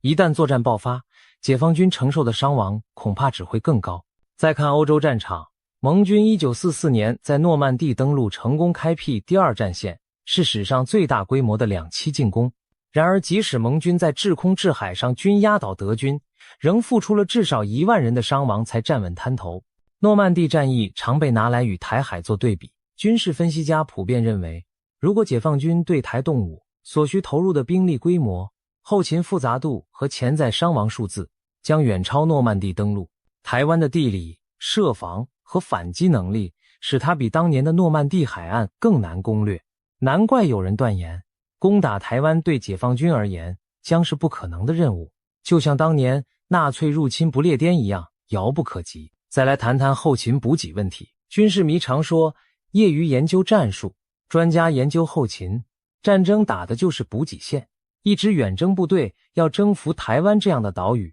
必须维持巨大的海上运输线。解放军如果成功在某处抢滩登陆，接下来就需要不断有后续部队和补给船队跨海跟进，把更多兵力、坦克、火炮、弹药、粮食源源送上岸。这条补给走廊长达100公里，全程暴露在台湾守军和可能介入的盟军攻击范围内。台湾有各式反舰武器，包括雄风系列反舰飞弹、潜艇、鱼雷等，可以对渡海的运输舰队造成严重打击。一旦某批增援船团在海上被拦腰斩断，前线登陆部队将孤立无援，弹药耗尽，伤兵得不到医治，后果可想而知。侵台部队稍有不慎，就可能重演历史上深入敌境补给断绝的惨剧。对比之下，防守的台湾军队却拥有内线补给优势，在本岛机动调配资源相对容易。更要命的是，解放军现阶段的2栖运输能力恐怕无法满足侵台所需的庞大兵力。要想有效占领台湾，有专家估计可能需要投入上百万兵力，而初期至少得有数十万人登陆。不过据外界评估，中国现有的登陆舰船数量一次也许只能投送2-3万人上岸，这意味着第一波登陆部队将极其孤注一掷，他们人数不占优势，却要正面冲击守军数十万大军。如果第一波无法迅速打通港口、机场，让后续大部队登陆，那这几万人随时可能被台湾守军包围歼灭。想想看，台湾现役部队20多万，后备部队100万计，即使只有一部分投入第一线，也远多于区区几万来犯之敌。除非台湾军民整体溃散，不然登陆的解放军很难长时间撑住。这就像2战诺曼底登陆时，如果盟军只派区几万人上去，却没跟上增援，那也早已被德军赶下海了。为了解决兵力投射不足的困境，解放军可能考虑一些非常规手段，比方说，在全面进攻前派出特种部队或间谍渗透台湾内部，企图瘫痪防御系统，或者奇袭夺取机场港口，希望迅速打开运输通道。然而台湾对此类剧本早有防备，重要的港口和机场都有严密防卫和预设破坏计划，与其让敌军利用，不如彻底毁掉。就算少数敌特渗透，也难以瘫痪整体防御网。另一个冒险方案是实施空降作战，派大批散兵直袭台北等关键城市，意图斩首政府首脑，造成指挥瘫痪。但空降作战要成功，有个前提是制空权和奇袭效果。大型运输机群若在台湾上空没有完全压制的掩护，无异于火把。台湾密布的防空飞弹和战斗机会让天空变成绞肉机。事实上，2022年俄乌战争初期，俄罗斯曾派空降兵突袭乌克兰首都机场，结果反被乌军包围消灭，损失惨重。这给世人再次上了一课。没有制空权的空降行动只会自取灭亡。解放军若妄图以直升机或伞兵大规模袭击台湾内陆，也将面临类似的命运。针对中共军力上的优势，台湾近年也调整国防思路，强调不对称作战的战略。所谓不对称，就是以小博大，以弱制强，专门发展能克制敌方弱点的战力。与其投入庞大预算去造同样昂贵的武器和共军拼消耗，不如花小钱办大事，打造一支灵活的刺猬部队。例如，台湾已逐步增加岸置机动飞弹部队，藏匿于机动发射车中的雄风反舰飞弹和天弓防空飞弹能在开战时四处机动，不易被定位摧毁，却能不断偷袭解放军舰队和战机。再如，大量布设水雷和陆地地雷，可以迟滞敌军进攻脚步。配备单兵肩射防空、反装甲飞弹，如刺针飞弹、标枪飞弹的中小型部队，则可灵活伏击坦克集群或低飞直升机。这些轻巧但致命的武器已在俄乌战争中证明威力。乌克兰士兵依靠标枪和毒刺就重创了俄军装甲部队和直升机群。台湾若将全岛变成一只浑身是刺的豪猪，解放军就算登陆，也将深陷万箭齐发的陷阱，处处挨打。美国军方和智库学者近来频频强调，台湾应建立人人皆兵、处处皆阵地的全民防卫构想，把城市巷弄变成迷宫，把高山丛林变成堡垒，让解放军寸步难行。台湾军方也朝这方向备战，例如强化后备军人训练，扩充飞弹产能，务求提升下组力量。当然，解放军并非没有察觉上述种种困难，为此他们这些年来持续进行军力现代化和针对性演练，试图补足攻台战力的不足。例如，中国海军近年来下水了多艘大型两栖攻击舰，能搭载气垫船、两栖战车和直升机，以提高登陆作战的机动性。同时，他们也在加练三军联合作战，包括利用导弹和电子战进行滩岛攻势，期望开战第一击就重创台湾防御。解放军还发展了所谓反介入武器系统，例如东风 21D、东风26等反舰弹道导弹，被号称为航母杀手，目的在于威慑美国航母靠近台海。然而，纸上谈兵终究与实战不同，新舰艇和导弹再多，也要实际运用才能见真章。解放军欠缺实战经验，特别是复杂的跨军种协同方面。美军专家指出，和平时期靠演习很难模拟真实战争的混乱与摩擦，解放军内部自上而下的体制僵化问题也可能在战时成为弱点。此外，再精良的武器也需要人来操作，解放军士兵大多年轻缺战经，能否在高强度战场上发挥装备效能也存在疑问。换言之，中共叛命武装自己并不代表就能轻易解决台湾，他们顶多是减少一些难度，但无法改变根本上的登岛战困境。事实上，有西方分析直言，中国即使再等10年20年，即便装备再翻新一代，要夺取台湾仍将是极为艰险的挑战。同时，台湾这边的人心士气和国际支援让侵略者更难得逞。所谓人和，也是战争成败的关键因素之一。台湾人民经历多年的民主洗礼与本土认同，高度珍惜自由生活，并不会对侵略者屈服低头。看看2022年乌克兰如何顽强抵抗俄罗斯的入侵，就能明白，当一个民族被激发出保卫家园的决心时，所迸发的力量有多惊人。乌克兰军民的韧性给了台湾极大启示，弱小不代表投降，钢铁意志可以弥补武力的劣势，台湾军民同样会为了自己的家园奋战到底。相反地，解放军士兵真的敢毫无畏惧地登陆台湾拼命吗？他们大多数是独生子，平时缺乏实战历练，若看到身旁战友大量伤亡，士气能否维持是个疑问。尤其当他们发现台湾人并不把他们当同胞迎接，而是当侵略者痛击时，心理落差将非常大。澎湖的文史工作者陈英俊就说过，我们的士兵都是台湾人，会为保卫家园而战，这就有差。看看乌克兰吧，这种捍卫家园的强大意志将是台湾抵抗的重要支柱。正因为直接登陆作战困难重重，一些军事分析人士推测，北京可能选择其他曲线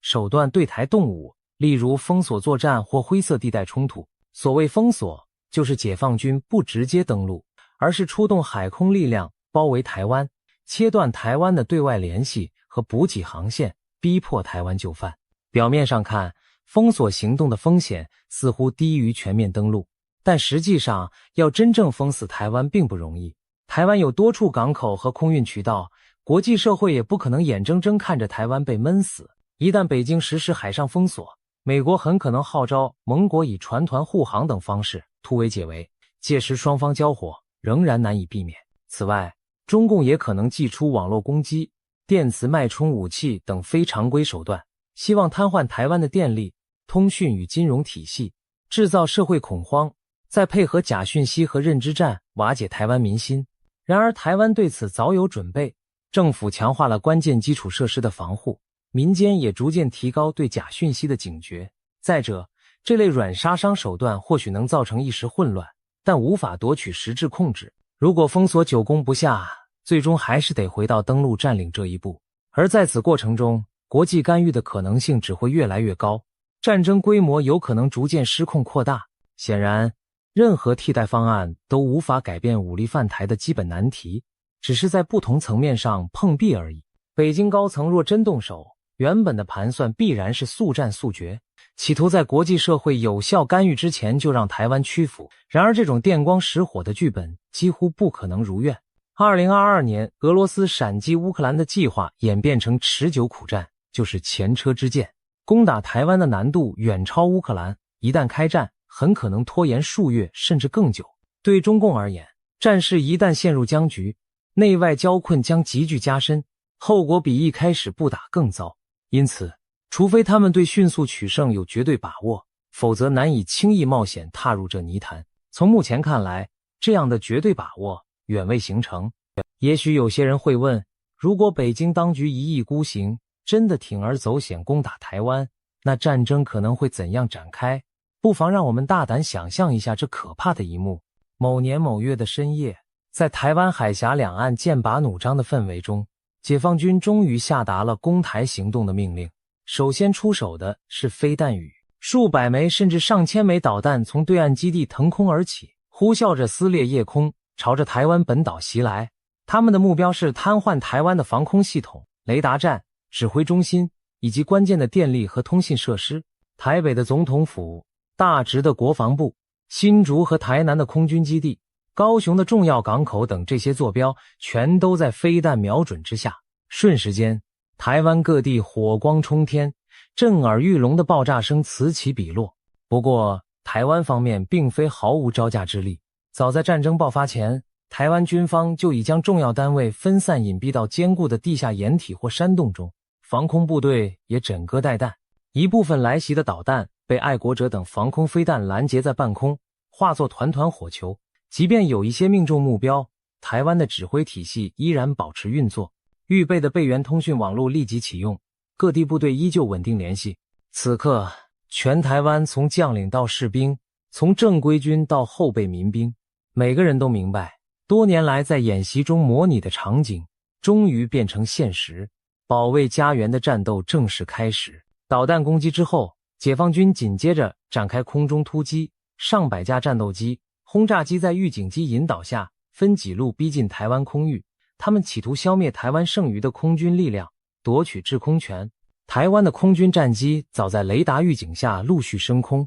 部分从西部基地起飞，部分从东部备用跑道冒出。双方战机很快在台湾海峡上空短兵相接，爆发激烈的空战缠斗。同时，解放军的轰炸机在远处发射对地巡弋飞弹，试图进一步摧毁台湾的防空阵地。但台湾本岛的山区中隐藏着多重防空火力，天宫、霍克飞弹连连发射，一架架来犯的战机中弹坠落，空中交火异常惨烈，双方都有损失。然而中国空军无法全面扫清台湾的抵抗，台湾少数幸存的战机可以转往东部临时跑道起降，防空飞弹车则不断机动，打一枪换一个位置，使得解放军难以全部歼灭，制空权在短时间内仍呈拉锯状态。与此同时，在空战尚未分出胜负时，解放军可能会孤注一掷地出动空降兵和特种部队，企图快速瘫痪台湾的指挥中枢。他们或许尝试以高速直升机和运输机编队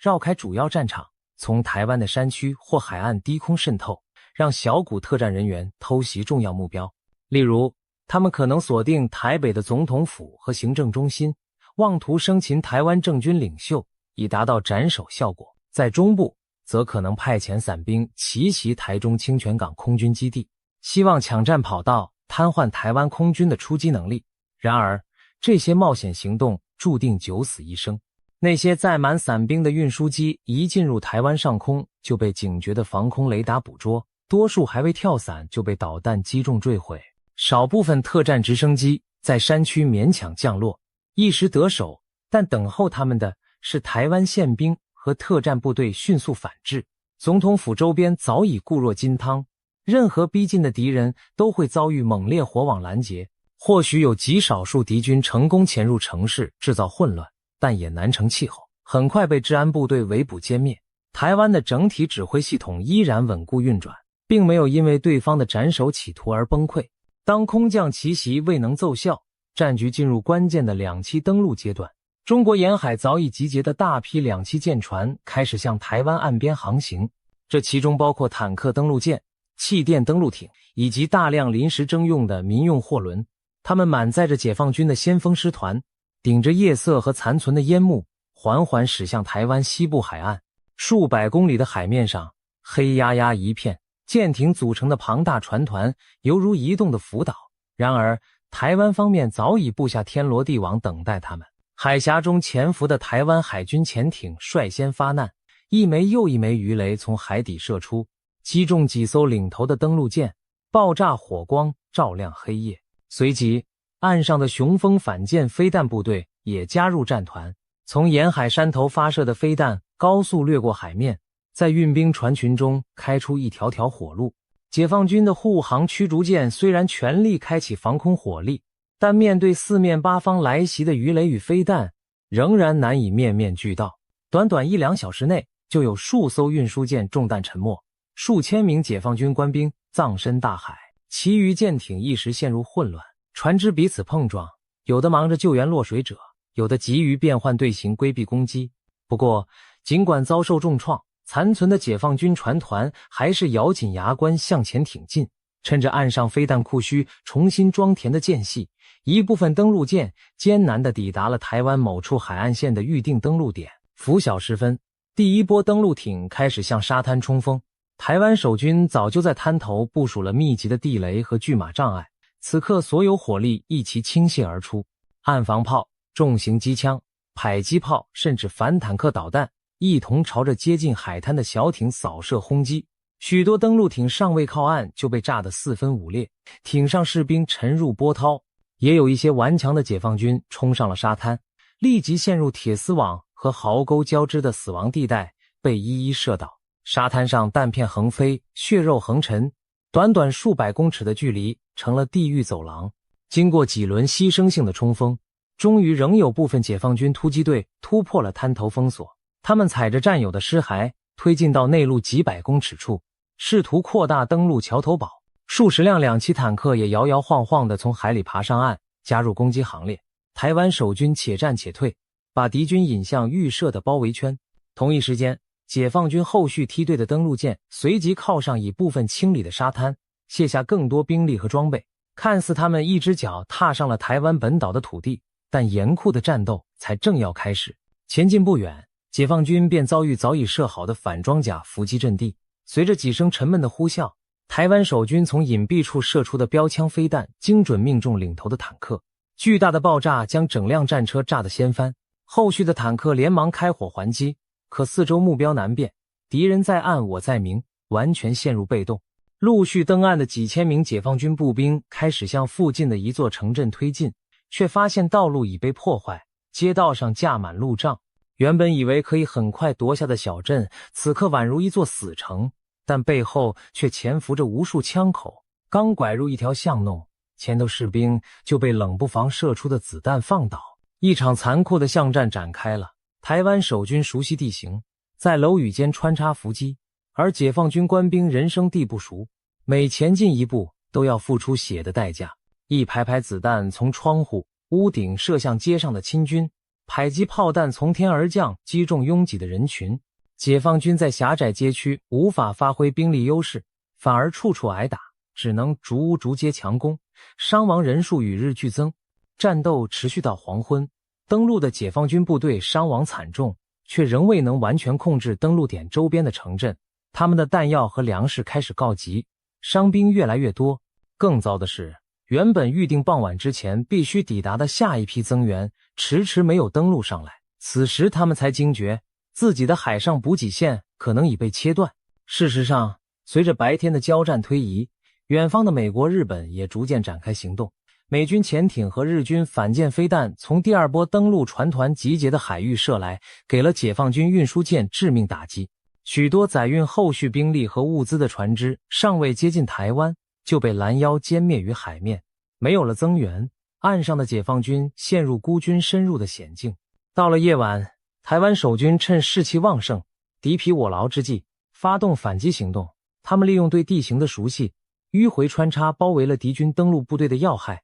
切断其各据点联系，在各个击破。弹尽粮绝的解放军残部终于支撑不住，开始向沙滩撤退，试图撤回舰艇避难。可此时原本接应的舰船大多不是沉没就是远远逃开，岸边的解放军失去了退路。最后数千名奄奄一息的解放军士兵在沙滩上被四面合围，他们中有的试图负隅顽抗，有的扔下武器投降。战场上一片混乱与凄惨，疲惫不堪的台湾守军望着遍地残骸与俘虏，终于明白他们赢得了胜利。然而整个台湾也付出了惨痛代价，海岸城市残垣断壁，平民伤亡无数。上述这个假想剧本或许略显夸张，但它的每个细节其实都参考了专家们对台海战争的推演要点。例如2023年美国 CSIS 智库进行的兵棋推演表明，在绝大部分模拟中，中国都未能成功占领台湾。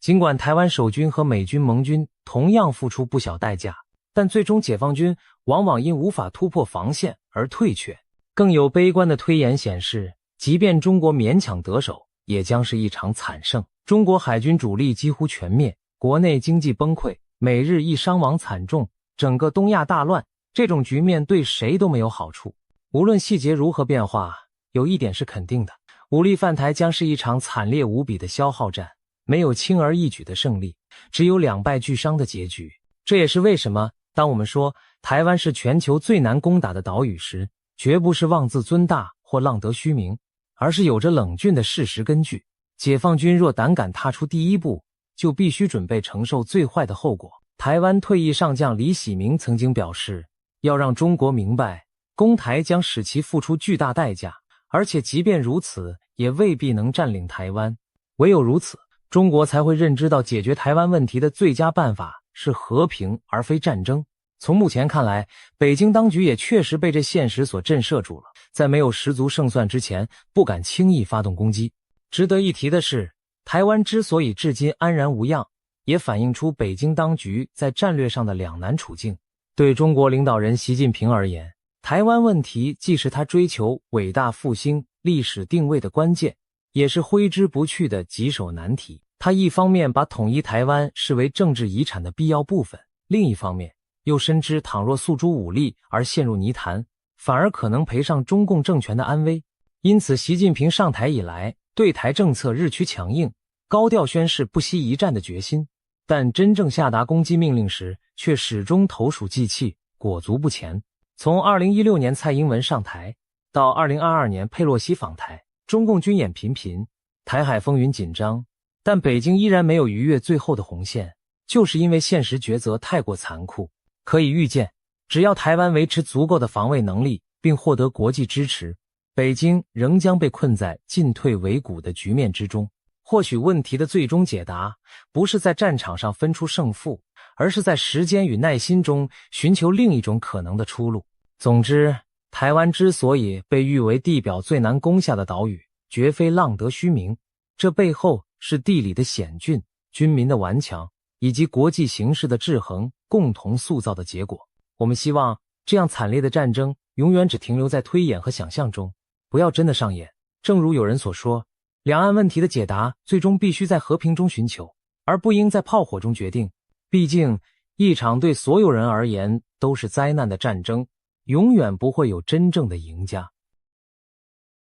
今天我们就来聊聊最近国际间一场引发北京震怒的战线摊牌，以色列竟然主动与台湾走近，试图联手对抗中共。这样的组合乍看不可思议，一个是在中东面对阿拉伯敌环伺的犹太国家，一个是在东亚直面中国威胁的海岛政府，两者相隔万里，过去几乎毫无交集。然而时至今日，这两个小国却因共同的对手和命运而走到一起，让北京当局气得当场炸锅。为什么以色列会选择触碰中国的红线，去拥抱远东的台湾？这背后发生了什么耐人寻味的巨变呢？我们将从历史谈起，一步步揭开这段外交奇缘的来龙去脉。其实，在大部分时间里，以色列和台湾的关系并没有如今这般亲密无间。二战后的新世界中，两者甚至一度处于对立的两个阵营。1949年以色列建国不久，当时的中华民国政府，也就是后来退守台湾的政权，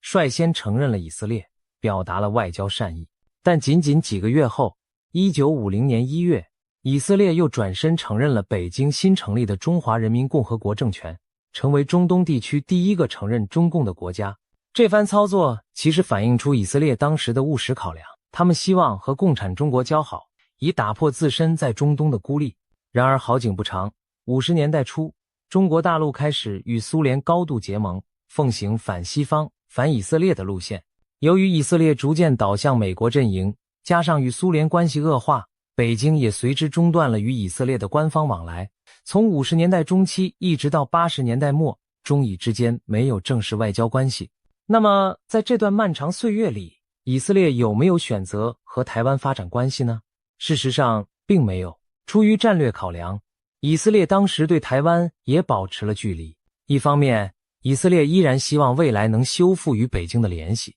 不愿激怒中共；另一方面，当时的台湾政权中华民国为了争取阿拉伯国家的外交支持，在以色列阿拉伯冲突中采取了亲阿拉伯、援以色列的立场。可以说，冷战时期的以色列和台湾各有难处，双方虽然同为亲美阵营的一员，却没有建立正式邦交。一直到1992年，中共与以色列终于建交，台以之间从未有过大使级外交关系。不过，外交上的冷淡并不代表实质交流为零。早在20世纪70年代开始，台湾和以色列就已经在一些领域悄悄合作，比如农业技术、贸易和军事科技等。据部分历史资料透露，台以双方在飞弹研发、航太工程上都有所互动，甚至在核能技术上彼此交流过经验。当年以色列经常面临周边国家的导弹威胁，而台湾也处于大陆飞弹的瞄准之下。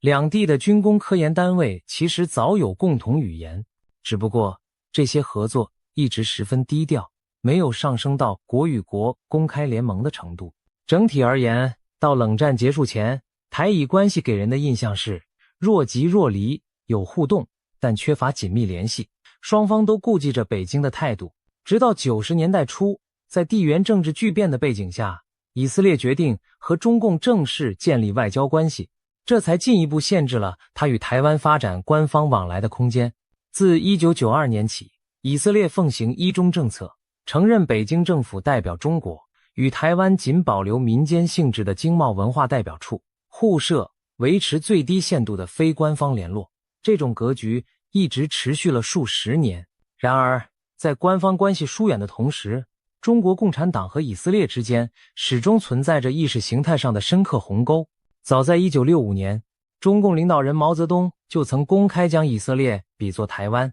声称两者都是帝国主义在亚洲的桥头堡，都迟早会被革命力量消灭。可见在北京的意识形态图谱中，台湾和以色列原本就被划入了类似的类别，都是他们眼中不合法的政治实体。与此同时，有一段历史常被提起，二战期间拯救犹太难民的中国人主要来自当时的国民政府，而非共产党政权。比如，蒋介石领导的国民政府曾向大批欧洲犹太人发放终身签证，允许他们逃难来华。1939年还一度计划在中国云南修建犹太人定居点，供欧洲犹太移民。这些善举最终没有完全实现，但在犹太人心中留下了深刻印象。然而这份恩情属于后来退居台湾的国民党政府，与中共毫无关系。可以说，以色列昔日感念的中国友谊，其实来自今天的台湾，而非北京。反观中共，在建政后长期支持阿拉伯国家和巴勒斯坦事业，对以色列极为不友好。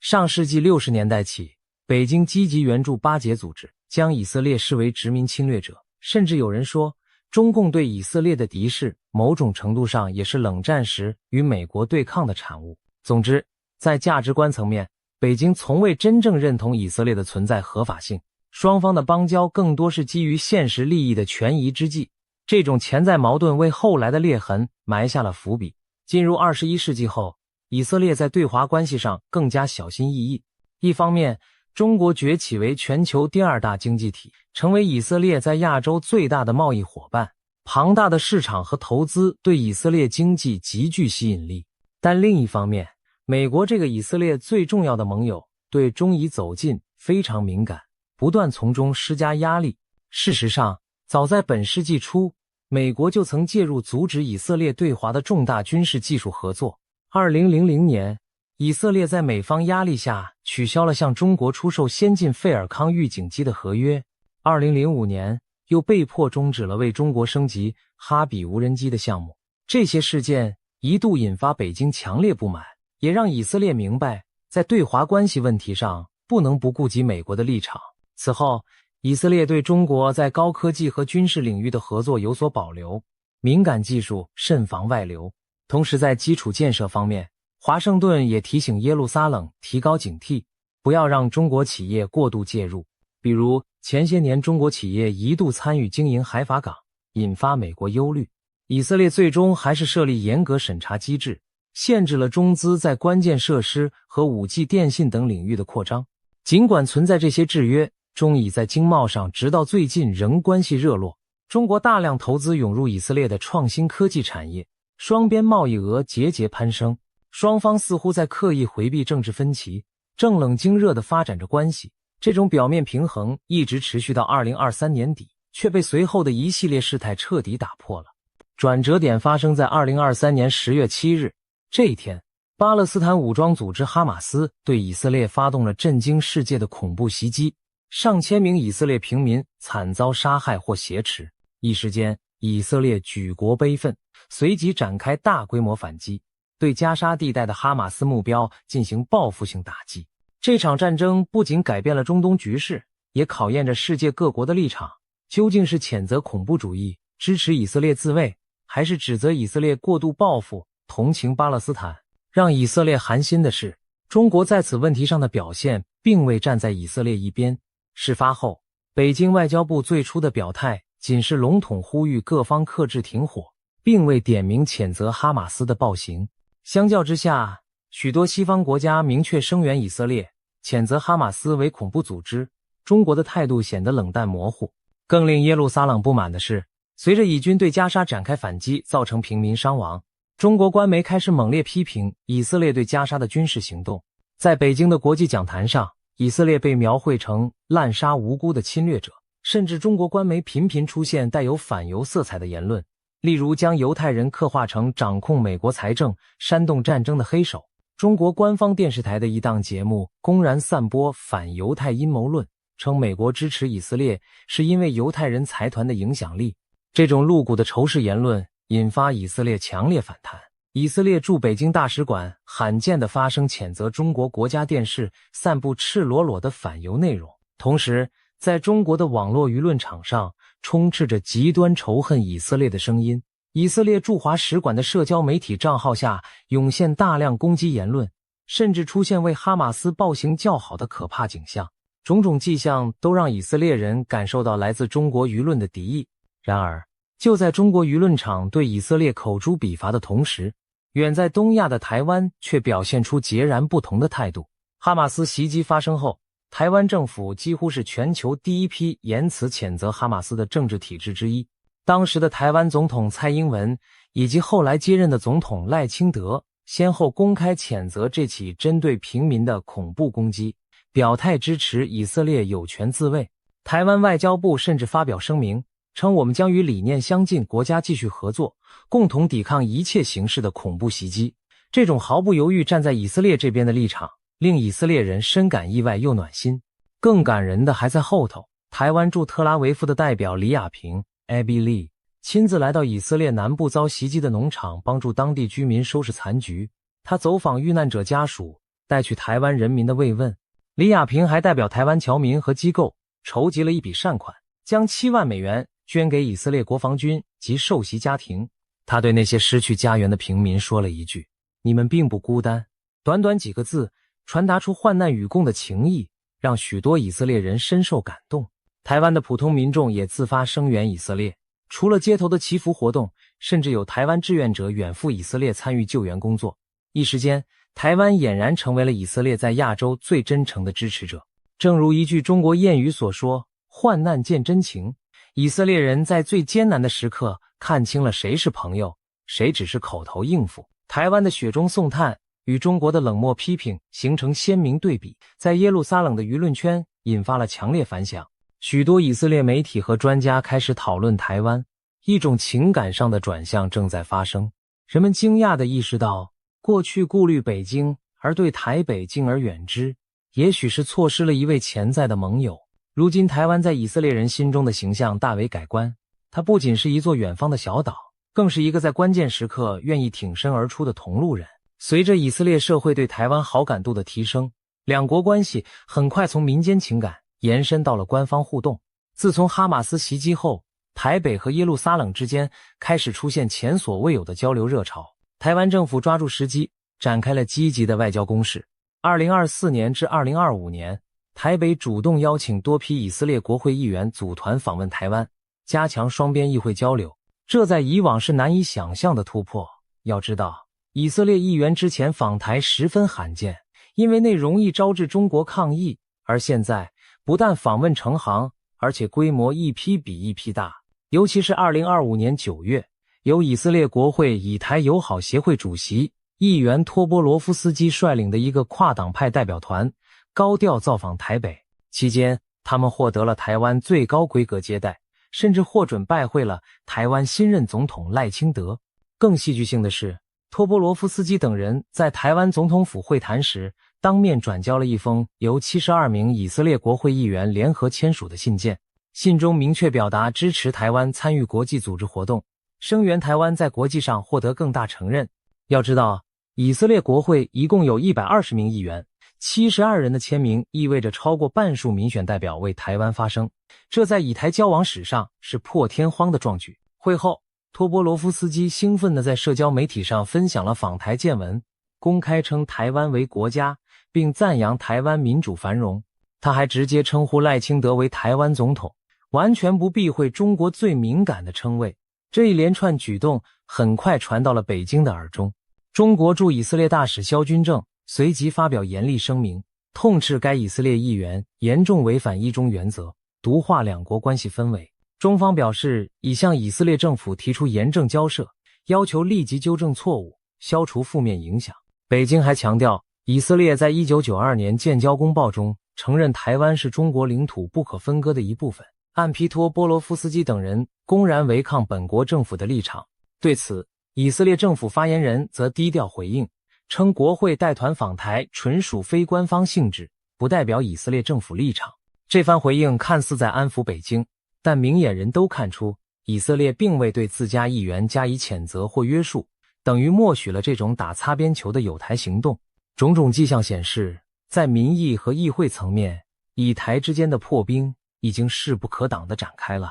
除了外交议员互访，台湾和以色列在防务领域的互动也日趋频繁且深入。2025年10月，台湾总统赖清德对外发表一项重大国防计划，宣布将投入巨资建设一套名为天空盾牌 T-Dome 的多层防空反导系统。引人关注的是，赖清德亲口承认这套 T-Dome 是参考了以色列的经验所打造。他在公开场合表示，我们会加速建构天空盾牌，在台湾建立严密的多层防空体系，并特别提到以色列的著名防空系统铁穹，称以色列保卫国土的决心和能力是台湾的宝贵榜样。他引用圣经中大卫战胜巨人歌利亚的故事来比喻台湾当前的处境。面对庞大的中共军力，台湾也要有以小胜大的勇气和智慧。事实上，台湾研发 T-Dome 的消息一出，北京官媒就酸溜溜的评论说这是东施效颦，认为台湾不可能靠山寨铁穹来挡住解放军飞弹。但台湾军方对此充满信心，强调 T-Dome 将整合各种现有武器，包括美制爱国者飞弹、台湾自制的天弓飞弹、野战防空炮等，打造出一个更加智能、高效的感测器到射手拦截网。而能让台湾如此迅速地提出一套完善方案，外界普遍猜测背后少不了以色列的指点。据法国媒体报道，台湾早在2025年9月就派出一名国防部次长秘密访问以色列，重点洽谈飞弹防御合作。随后在12月又有消息传出，台湾副外长吴钊燮低调造访耶路撒冷，持续巩固双方的安全合作渠道。尽管双方官方都对此三缄其口，但多家情报来源显示，以色列正在暗中协助台湾打造 T 版铁穹。例如，有传言称，以色列将先进的绿松预警雷达技术转移给了台湾，用于提升对解放军导弹的早期预警能力。还有报道指出，以色列可能提供拦截弹技术支援，帮助台湾研制类似大卫投石索或箭式拦截导弹的本土版本，甚至不排除未来台湾直接向以色列采购部分防空系统零部件的可能性。如果说过去台以军事交流限于小规模项目，现在可以想见的是，一个真正意义上的防务合作关系正在成型。敌人的敌人就是朋友。在以色列看来，协助台湾强化防御正是对中共的一种战略牵制。中共常年军援以色列的死敌，如伊朗、叙利亚等，那么以色列也有动机用类似方式回敬北京，你帮我的对手，我就帮你的对手。这种间接较量的姿态，过去受限于外交顾忌，不敢明言，如今已变得越发明显了。对台湾而言，获得以色列的军事 know-how 无疑如虎添翼，而对以色列而言，支援台湾也是在拓展自己抗衡中共的战线。谈到中共在中东扶植的对手，就不能不提伊朗。中国与伊朗的亲密关系是促使以色列倒向台湾的另一个关键背景。近年来，北京和德黑兰走得非常近。2021年，中国与伊朗签署了一项为期25年的全面合作协议，据称涉及数百亿美元投资，涵盖石油、基建、军事等广泛领域。这被许多人解读为中国公然挑战美国中东盟友体系的举动。对以色列而言，伊朗是头号存在威胁，中国却在国际上不断替伊朗撑腰，这怎能不引发以色列的警惕和不满？多年来，伊朗政权高呼要将以色列从地图上抹去，并透过资助哈马斯、培养黎巴嫩真主党等代理人来围攻以色列。而中国不仅在联合国多次反对加强对伊朗的制裁，还向伊朗出售先进武器技术，提供外交保护。以色列人私下里早就担忧，一旦真的与伊朗发生战争，中国很可能站在伊朗一边。这种担忧在2025年中得到了一次印证。随着加沙战争的持续，伊朗和以色列的对抗升级，终于在6月爆发了直接的冲突。伊朗从本土发射了多枚中程弹道导弹，直接袭击以色列中部城市巴特亚姆，这是史无前例的事态。过去，伊朗与以色列虽敌对，却很少直接交火。这次德黑兰公然对以色列本土动武，等于变相宣战。导弹在巴特亚姆造成严重破坏和人员伤亡。尽管以色列剑3拦截系统紧急拦截掉部分来袭导弹，还是有漏网之鱼击中了民用区，高楼被炸毁，平民死伤惨重。以色列随即对伊朗境内目标展开报复性打击，中东局势一度濒临全面战争。就在所有人都关注伊朗和以色列交锋之际，中国的表态再次让耶路撒冷心寒。北京不仅没有谴责伊朗对以色列本土发动的这波攻击，反而一味呼吁各方克制，停止冲突升级，将伊朗的侵略行为与以色列的自卫反击相提并论。对以色列而言，这几乎可以解读为中国在庇护伊朗，偏袒罪魁祸首。试想，当你家园遭导弹轰炸，邻居却只说大家别打了，甚至暗示你别还手，这种心情是何等愤懑。以色列的舆论开始对中国彻底失望，认为北京根本靠不住，反而与自己的敌人狼狈为奸。与此同时，台湾再一次站了出来，就在以色列饱受伊朗飞弹袭击后，台北当局迅速向以色列表达慰问与支持，不仅发声明谴责这类威胁区域和平的行径，还透过驻以代表处捐赠物资，帮助巴特亚姆那些房屋被毁的家庭渡过难关。台湾代表李亚平亲赴受灾社区发放捐助，对以色列民众再次说，关键时刻，台湾与你们站在一起。而反观中国，在整个事件中，除了空洞的外交辞令，既没有援助，更谈不上同情。这种强烈反差让以色列上下更加体会到，谁在真正关心我们的安危，谁在冷眼旁观，甚至暗助虎狼。可以说，伊朗导弹危机将以色列推向台湾阵营的决心又巩固了一大步。正因为中共与伊朗的亲密无间让以色列如鲠在喉，以色列才更有动力与中共的眼中钉台湾深化合作，以间接牵制北京。透过以上种种事件，我们可以看到，以色列与台湾走近不仅是权宜之计，更是一种价值观和命运的同频共振。两国都属于西方民主阵营，都面临存亡考验，也都被更强大的威权邻国视为眼中钉。在各自危急时刻，双方发现彼此竟如此惺惺相惜，这种难以言喻的情感力量大大拉近了两国距离。很多评论指出，以色列和台湾其实一直有一种微妙的类比关系。以色列建国后，四周强敌环伺，却屡屡转危为安；台湾则在二战后失去国际承认，孤立无援至今，但依然坚持着民主制度。双方都证明了小国的韧性，宛如现代版大卫对抗歌利亚的翻版。现在这两个现代大卫开始走在一起，难免让人浮想联翩。以色列人发现，台湾的处境正如当年的自己，被一个庞然大物虎视眈眈地盯着，要将其抹去；而台湾人看到以色列能在极端劣势下屹立数十年，他们也深受鼓舞。当赖清德提到以色列的故事时，他其实是在为台湾打气，他们能够挺过来，我们也可以。另一方面，台湾对以色列的支持也带着一种道义上的认同。台湾社会虽然也有声音同情巴勒斯坦，但主流民意非常清楚哈马斯的恐怖主义本质，并厌恶极权主义在国际上兴风作浪。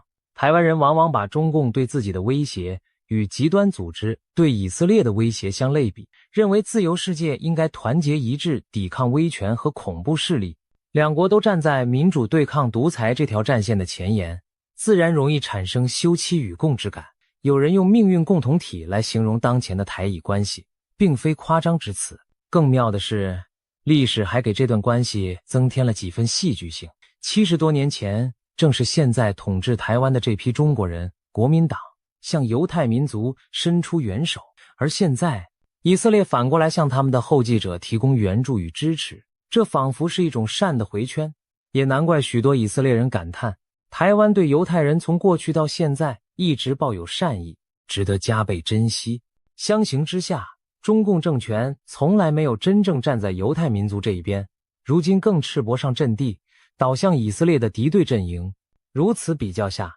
以色列选择与台湾靠拢，几乎成了一种自然而然、顺理成章的结果。除了战略和道义考量，台以合作还有一个现实且重要的维度：科技与经济。台湾和以色列同为创新强国，各自在全球产业链中扮演关键角色。台湾是当之无愧的晶圆工厂，台积电等企业掌握着全球最先进的半导体制造技术。以色列则被称为创新创投之国，在软件开发、网络安全、人工智慧等领域领先群雄。一硬一软，两者高度互补，如果能携手合作，将碰撞出巨大的火花。近年来，双方已在逐步加强经贸联系。就在2025年11月，台湾与以色列举行了第15届经济与科技合作会议，双方代表透过线上会议的方式讨论了加强供应链衔接、产业合作等议题，并承诺未来要进一步扩大双边贸易和投资。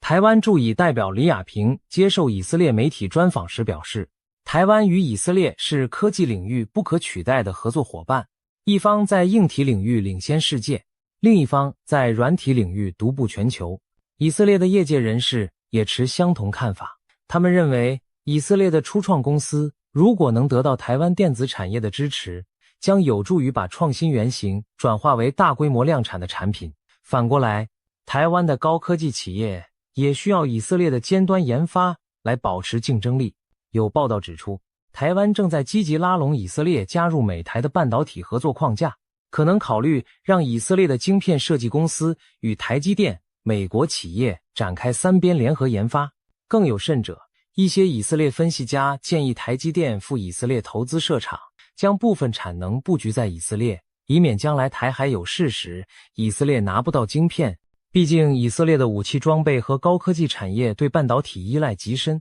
如果有台湾的产线在本土，将大大增强以色列的供应链韧性。同样地，台湾若能借助以色列的创新能力和研发人才，也能拓宽自身科技版图。可见台以之间存在巨大的合作互惠空间。双方都意识到，当今世界正出现去全球化或阵营化供应链的趋势，如果不未雨绸缪，将来一旦国际局势恶化，孤军奋战是很危险的。不如现在就打造跨区域的盟友网络，互通有无。台以科技联盟的潜在收益是双重的，既可以对抗中国在高科技领域的垄断威胁，也可以弥补各自在经济上的短板。对台湾而言，以色列市场虽小却精，尤其在国防、农业、科技等利基领域，台湾企业有机会分享以色列的技术红利。对以色列而言，台湾的制造能力和亚洲市场经验是宝贵资产，能够帮助以色列产品打入更多国家。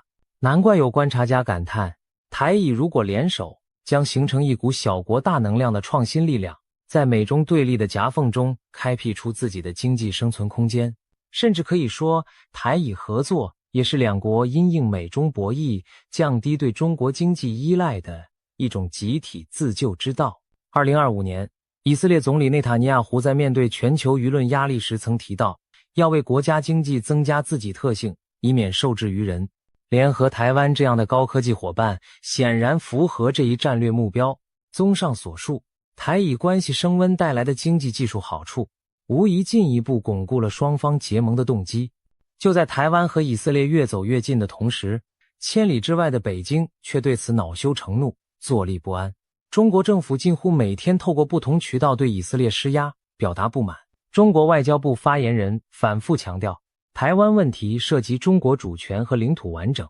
是中国核心利益中的核心，不容任何外部势力插手。中国驻以大使馆更在声明中严正警告，以色列不得同台湾当局开展任何形式的官方往来，要求耶路撒冷方面立即纠正错误行径，停止向台独分裂势力发出错误信号。这些措辞极为严厉，几乎就是在给以色列划下红线。然而，以色列方面对北京的声色俱厉似乎并不买账。一位以色列高官私下对媒体表示，那次副外长吴钊燮的访问确有其事，但没什么大不了。言下之意，以色列并不认为与台湾接触是多么严重的罪过。不仅如此，以色列官方还在国际舞台上做了一些过去不敢做的事，比如在联合国谴责中国侵犯新疆维吾尔人权。2023年底，以色列破天荒地加入了西方针对中国新疆问题的人权谴责声明行列，这在以前是不可想象的。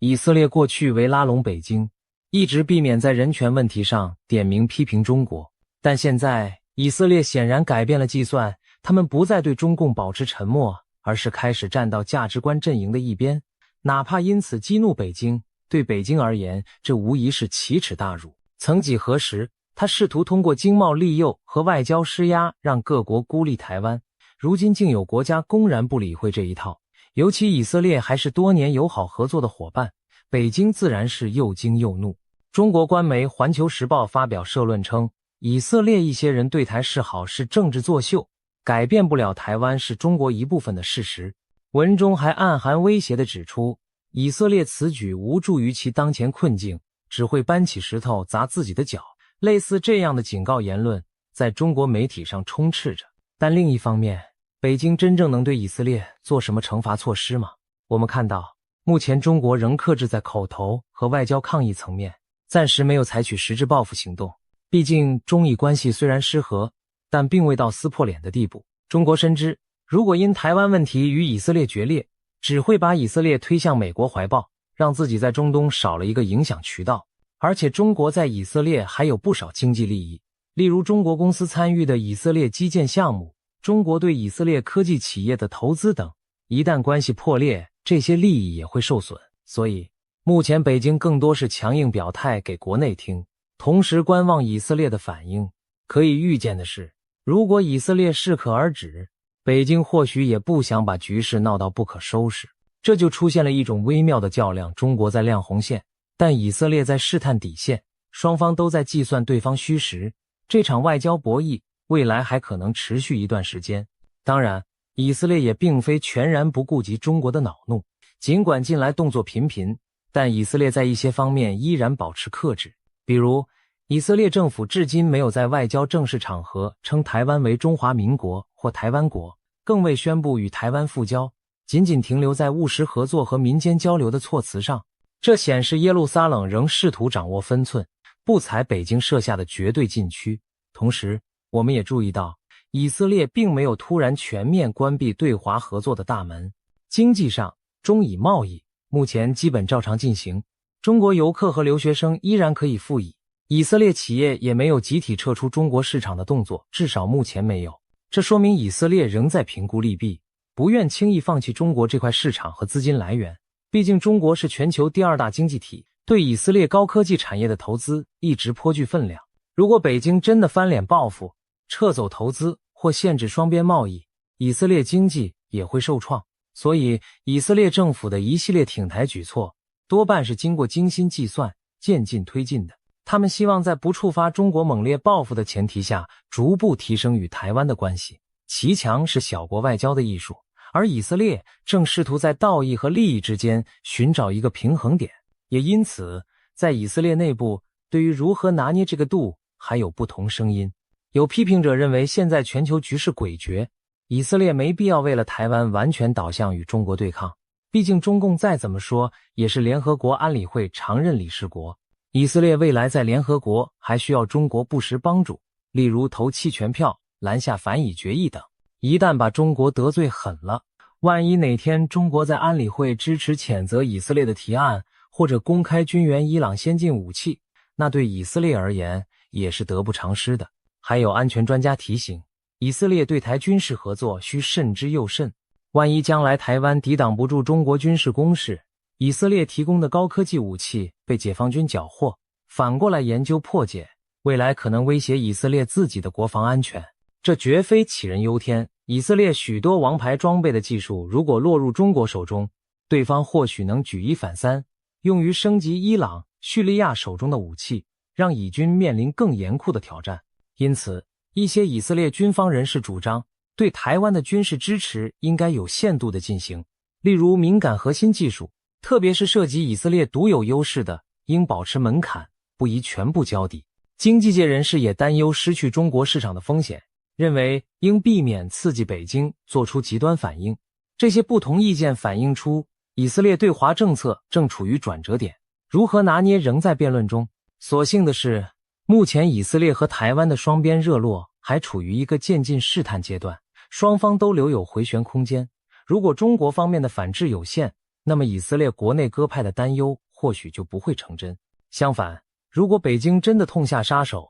以色列内部也可能出现政策拉锯，甚至放慢与台湾亲近的步伐。总而言之，以台之间这段新关系对以色列来说也是一场冒险，需要小心权衡。尽管存在种种顾虑，多数迹象表明，以色列眼下更倾向于义无反顾地加强与台湾的联系。在经历了加沙战争的孤立无援和国际指责之后，许多以色列决策者逐渐认清一个现实，未来的国际格局已经越来越明确地分裂为民主与威权两大阵营。以色列作为民主国家，长期享受西方的援助和支持，但也因此受制于西方民意的掣肘。如最近欧美国家因人道问题对以色列施压停火等，与其试图在民主和威权之间骑墙，不如干脆拥抱民主同盟，寻求真正志同道合的伙伴。台湾的出现正好提供了这样一个契机。通过与台湾交好，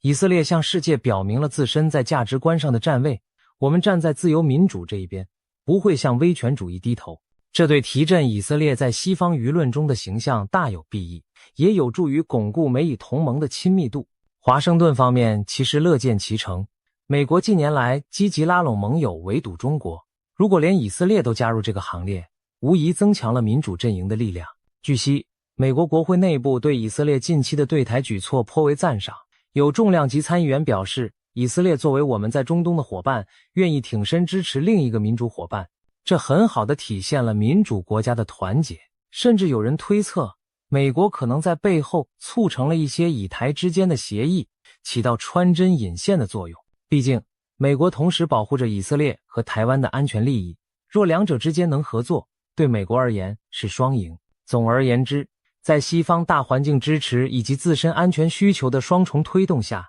以色列与台湾的关系很可能会继续向前发展，这既是情势所趋，也是双方主观意愿使然。那么未来会怎样呢？以色列和台湾的这场战线摊牌会走向正式结盟，还是遭到现实掣肘，止步于此？目前看来，有几种可能的路线。其一，水到渠成式的逐步深化，在保持一中政策表面不变的前提下，以台继续拓展实质合作，在各领域悄然形成默契联盟。譬如军事上不会出现正式的共同防御条约，但不排除开展某种准同盟合作，例如情报交流、军官互训、战术经验分享等幕后进行。以色列或许会默许部分退役将领或军事顾问赴台提供指导，就像当年以色列也曾暗中协助过台湾改良战机和导弹一样。这些都属民间或商业行为，可回避政治敏感。经济上，双方可能签署更多协议，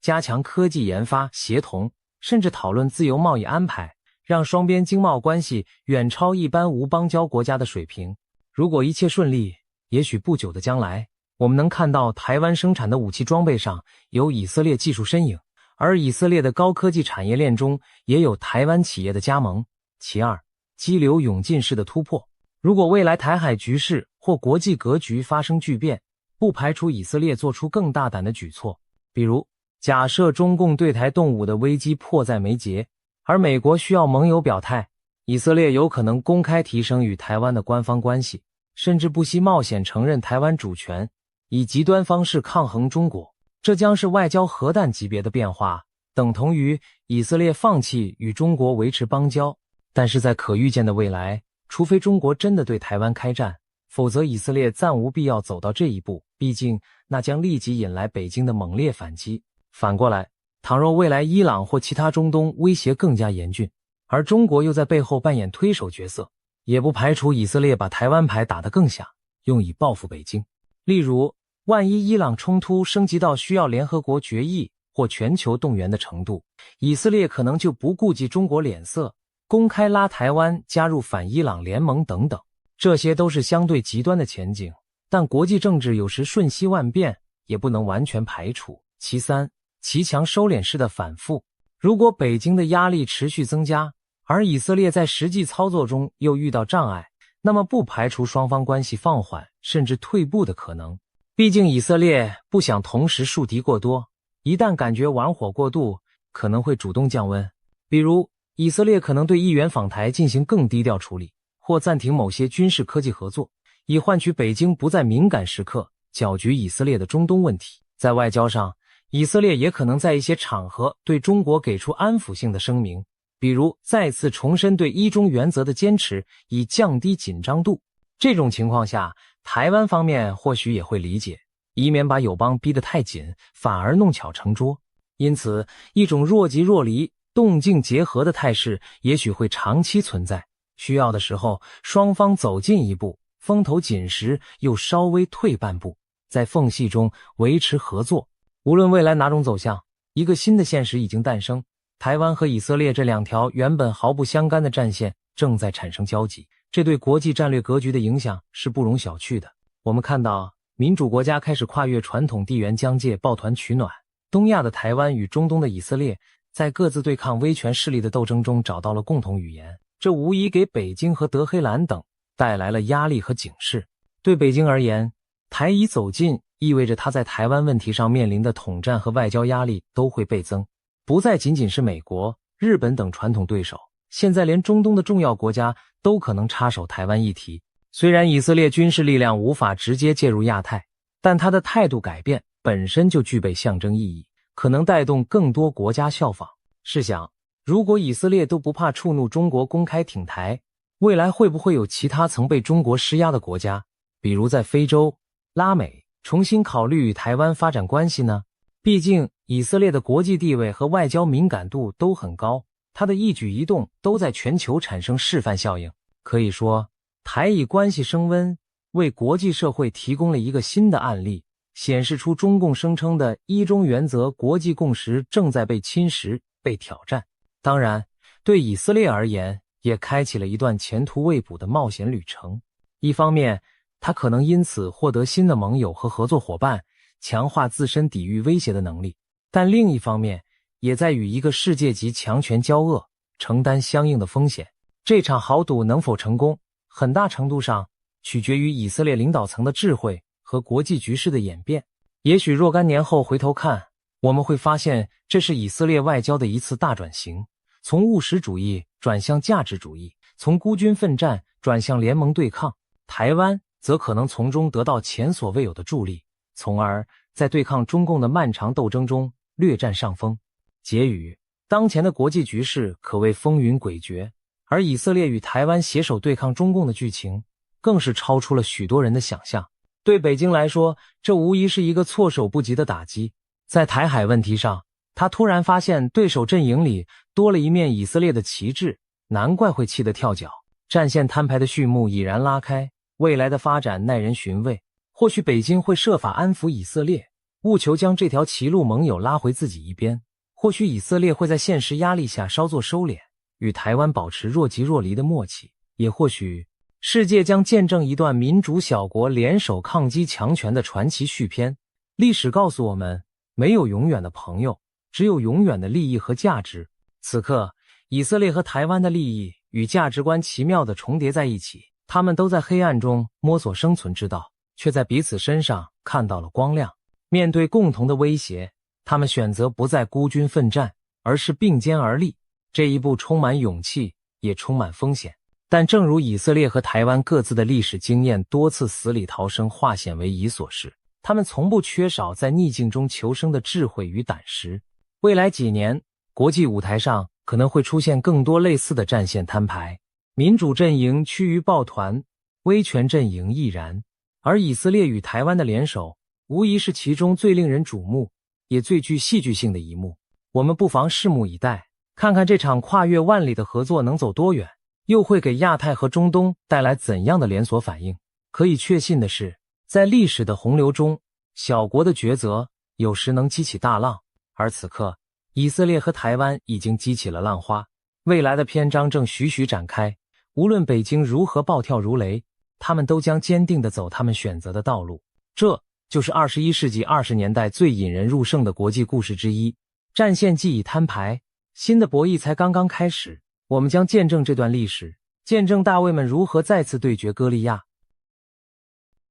今天我们要聊聊一个正在成型的钢铁同盟，以及一项能将战场化为炼狱的惊人计划。标题中提到的美日台钢铁同盟，以及美国国防授权法案中的 Team Taiwan 究竟是什么？为何有人说美国将携手日本和台湾一起打造出地狱景象般的杀气？这背后发生了哪些扣人心弦的故事？让我们从最近发生的几件大事开始说起。2025年岁末，日本上空接连出现惊人的场景。12月6日，一架中国解放军歼击机竟公然以火控雷达瞄准锁定日本航空自卫队的战机。要知道，所谓雷达锁定，意味着进入发射导弹攻击前的最后步骤。这种挑衅举动距离开火只有一线之隔。日本防卫大臣小泉进次郎立即对外揭露此事，对中方的危险行径表达强烈谴责。同样匪夷所思的是，仅3天后的12月9日，中俄两国的大型轰炸机编队又高调绕飞日本周边空域，他们一左一右，从日本海和西太平洋方向几乎环绕了整个日本列岛，好似要对东京来个南北夹击，让外界一片哗然。中共战机锁定日机，加上中俄轰炸机绕行，日本可谓同时感受来自西方和北方的夹逼压力。这一连串亲门踏户的动作，仿佛在试探美日同盟的底线，也把区域紧张局势推向新高峰。面对接二连三的挑衅，美日两国当然不会坐视不理。12月10日，也就是中俄联合绕飞后不到一天，美日立刻以一场真枪实弹的演习给出强硬回应。日本航空自卫队紧急出动了6架战机，其中3架是隐形的 F-35逆踪战机，3架是 F-15制空战斗机。同一时间，美国空军则罕见派出2架 B-52H 同温层堡垒战略轰炸机飞临日本海上空。要知道 B-52H 可是美军著名的远程重型轰炸机，绰号同温层堡垒，具有投射核武的能力，平时鲜少露面于东亚天空。如今2架 B-52在日机护航下编队飞行，场面极其震撼。它们轰隆隆掠过日本海，仿佛宣示不要忘了，我们同样有毁灭性的国之重器。这次美日联合演训被广泛视为对中俄军机绕日的直接反制。你出动轰炸机示威，我就干脆派能扛核弹的轰炸机陪自卫队绕一圈，用行动告诉你不要轻举妄动。日本防卫省在演训后发布声明，重申了坚定决心阻止任何以武力片面改变现状的行为，并强调自卫队与美军随时保持高度戒备状态。这话说白了，就是警告北京和莫斯科，美日同盟比以往任何时候都更团结，绝不允许破坏现状的挑衅。更值得注意的是，日本方面在事件后展现出的决心和转变。以往基于和平宪法以及对北京态度的顾忌，日本在涉台安全问题上大多保持低调，与美国协调也常点到为止。但现在风向已变，防卫大臣小泉不仅公开谴责中共军机挑衅，还宣布计划在2026年年初访问美国，与美国国防部长举行双边会谈，进一步加强同盟的下阻能力。甚至在中共战机雷达锁定与中俄绕飞事件发生后，小泉马上分别致电澳洲、意大利等志同道合国家的防长，以及即将上任的北约秘书长，说明中共的挑衅行径，强化彼此合作。短短几天内，日本已经行动起来，联络盟友，紧密协调，仿佛要串起一张遏制威胁的安全之网。这种积极高调的作风和过去那个低声下气，尽量避免刺激邻国的日本相比，判若两人。到底是什么让日本态度转趋强硬？答案不言自明，正是区域局势的巨变，以及中国大陆军事压力的节节升高，倒逼出了日本的新战略。回顾几年前，其实就有迹象显示日本在抛弃天真的幻想，加速强军备战。2021年，时任日本副首相麻生太郎就语出惊人的表示，台湾若有事就等同日本有事。这句话突破了日本长久以来的禁忌，揭示日本政府内部其实早已认知台海安全与日本休戚相关。2022年底，东京正式发布新的国家安全战略文件，首度将中共定位为前所未有的最大挑战，并宣示日本将获得对敌基地反击能力，也就是可以对发射飞弹的敌方基地进行先制打击。自卫队随即开始大刀阔斧的军备建设，未来几年日本防卫预算要翻倍成长，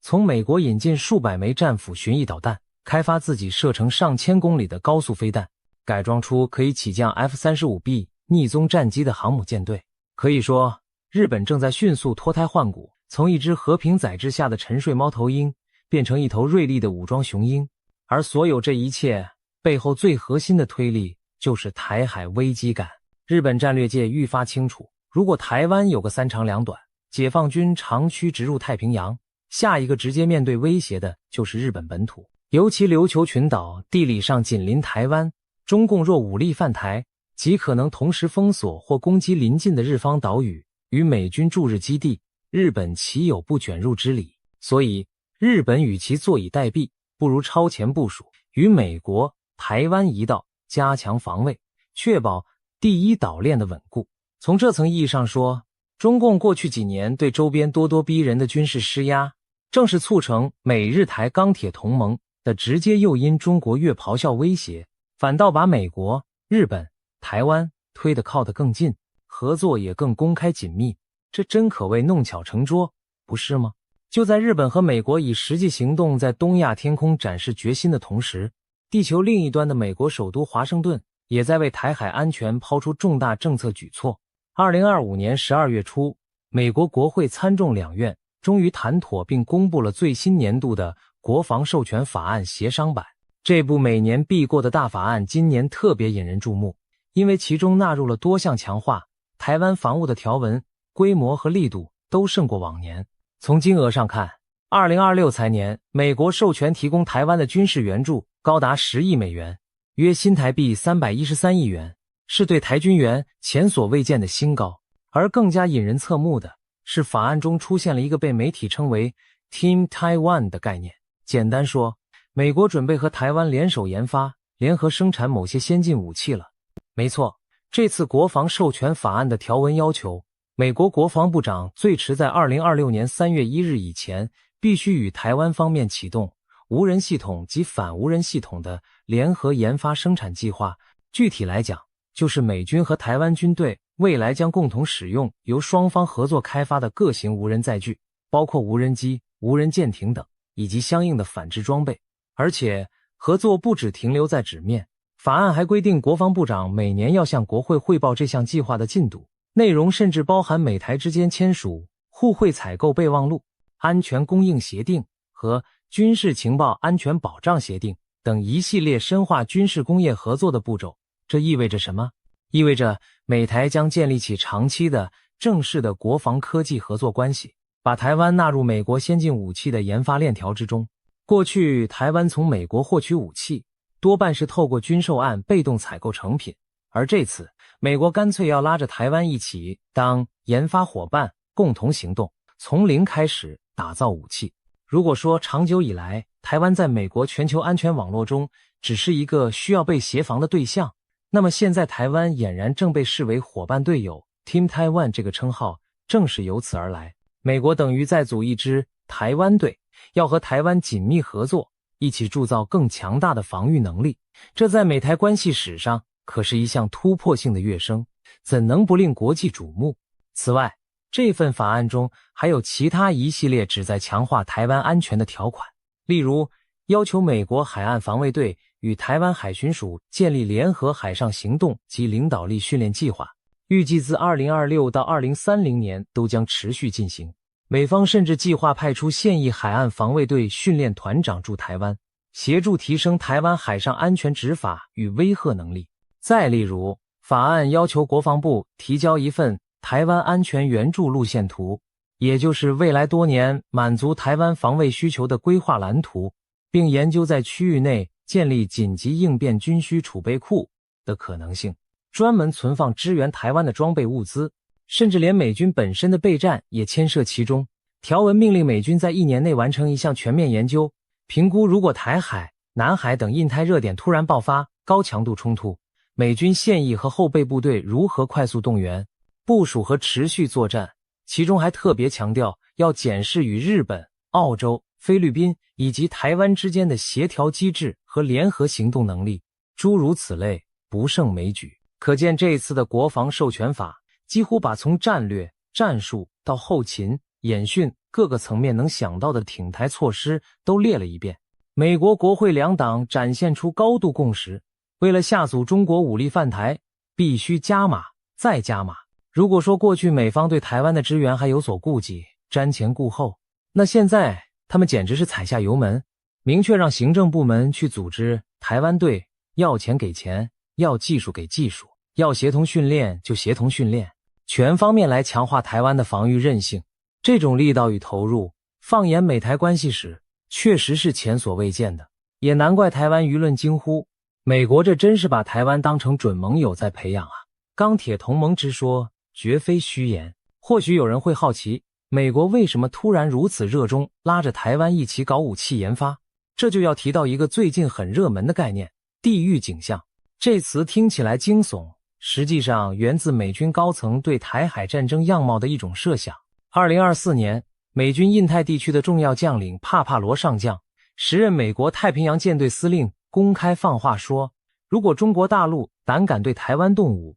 美军将祭出数千架无人机，对解放军登陆部队发动攻击，让台海战场出现犹如地狱般惨烈的景象。帕帕罗语出惊人，形容将以铺天盖地的无人机蜂群来对付侵台部队。一时间，地狱景象成为媒体热议的关键词。很多人猜测，他是在虚张声势，以此恫吓中共不要轻举妄动。毕竟美国现役无人机数量似乎有限，怎么可能一下子掏出数以千计投入台海？何况美国总统拜登和国务卿布林肯等政治人物平时在台海问题上都措辞谨慎，哪有将领这样口出狂言的道理？难道他只是随口吓唬北京？但事后看来，帕帕罗的地狱景象绝非信口开河，而是有着相当具体的战略构想支撑。因为没过多久，美国国防部副部长希克斯就亲自揭示了美军的新计划，一项名为 Replicator 复制者的无人系统倡议。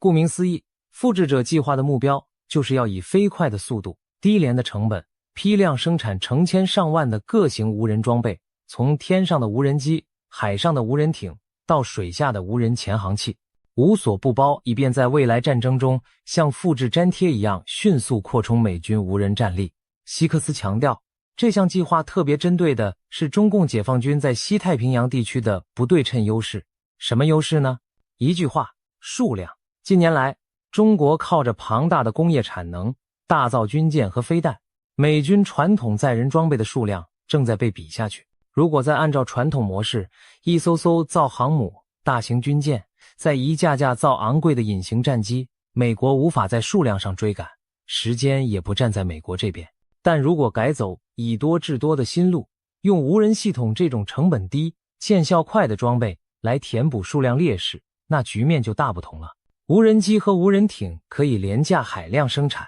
不需要考虑载人安全，可大量投入高危险战场执行自杀攻击或布雷、诱敌等任务。一旦损失，没有飞行员或水手伤亡的顾虑。而更妙的是，乌克兰战争给了美国一个现成的范例，乌军使用廉价无人机、无人艇，在黑海上把俄罗斯珍贵的军舰打得落花流水，其中几千美金的自杀无人船，甚至重创过$1的俄军巡防舰。乌克兰没有传统海军，却靠着成群的微型无人艇，迫使俄国黑海舰队龟缩撤离克里米亚。这正说明了小虾米也能扳倒大鲸鱼，只要数量够多，战术运用得当，美国军方看在眼里，认定无人化部队是破除中共反介入封锁的关键利器。试想，如果未来台海开战，美军不必派航母硬闯导弹区域，而是先一次性释放成千上万架无人机、无人艇冲进台湾海峡，那会怎样？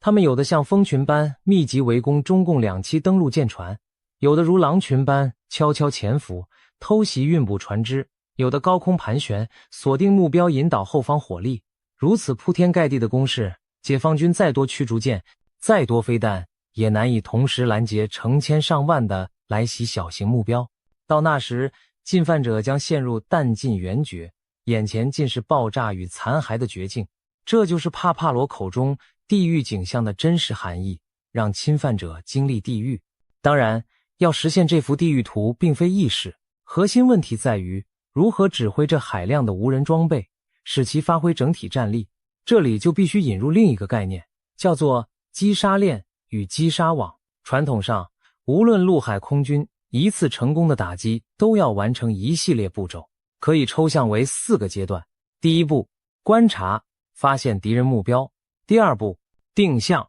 瞄准锁定敌人位置，并接近或瞄准；第三步，决策，决定用什么方式武器攻击；第四步，行动，发射武器或冲锋攻击。整个过程如同一条链子般环环相扣，军事上称为杀伤链或击杀链。传统冷兵器时代，一名骑兵就能独立完成这4步，看到敌人，策马靠近，选择是用弓箭还是长矛，最后冲锋或放箭击杀。到了现代，高科技武器层出不穷，击杀链延伸到更复杂的多单位协同。例如，一个地面步兵连要歼灭远处敌军，可能需要侦察排先观察目标，炮兵部队调整火炮瞄准定向，指挥官决定用炮击还是空袭，最后由导弹部队或战机完成攻击行动。一连串不同单位共同完成击杀链，每一环缺一不可。然而在未来战场，随着人工智慧 AI 和无人自主系统的引入，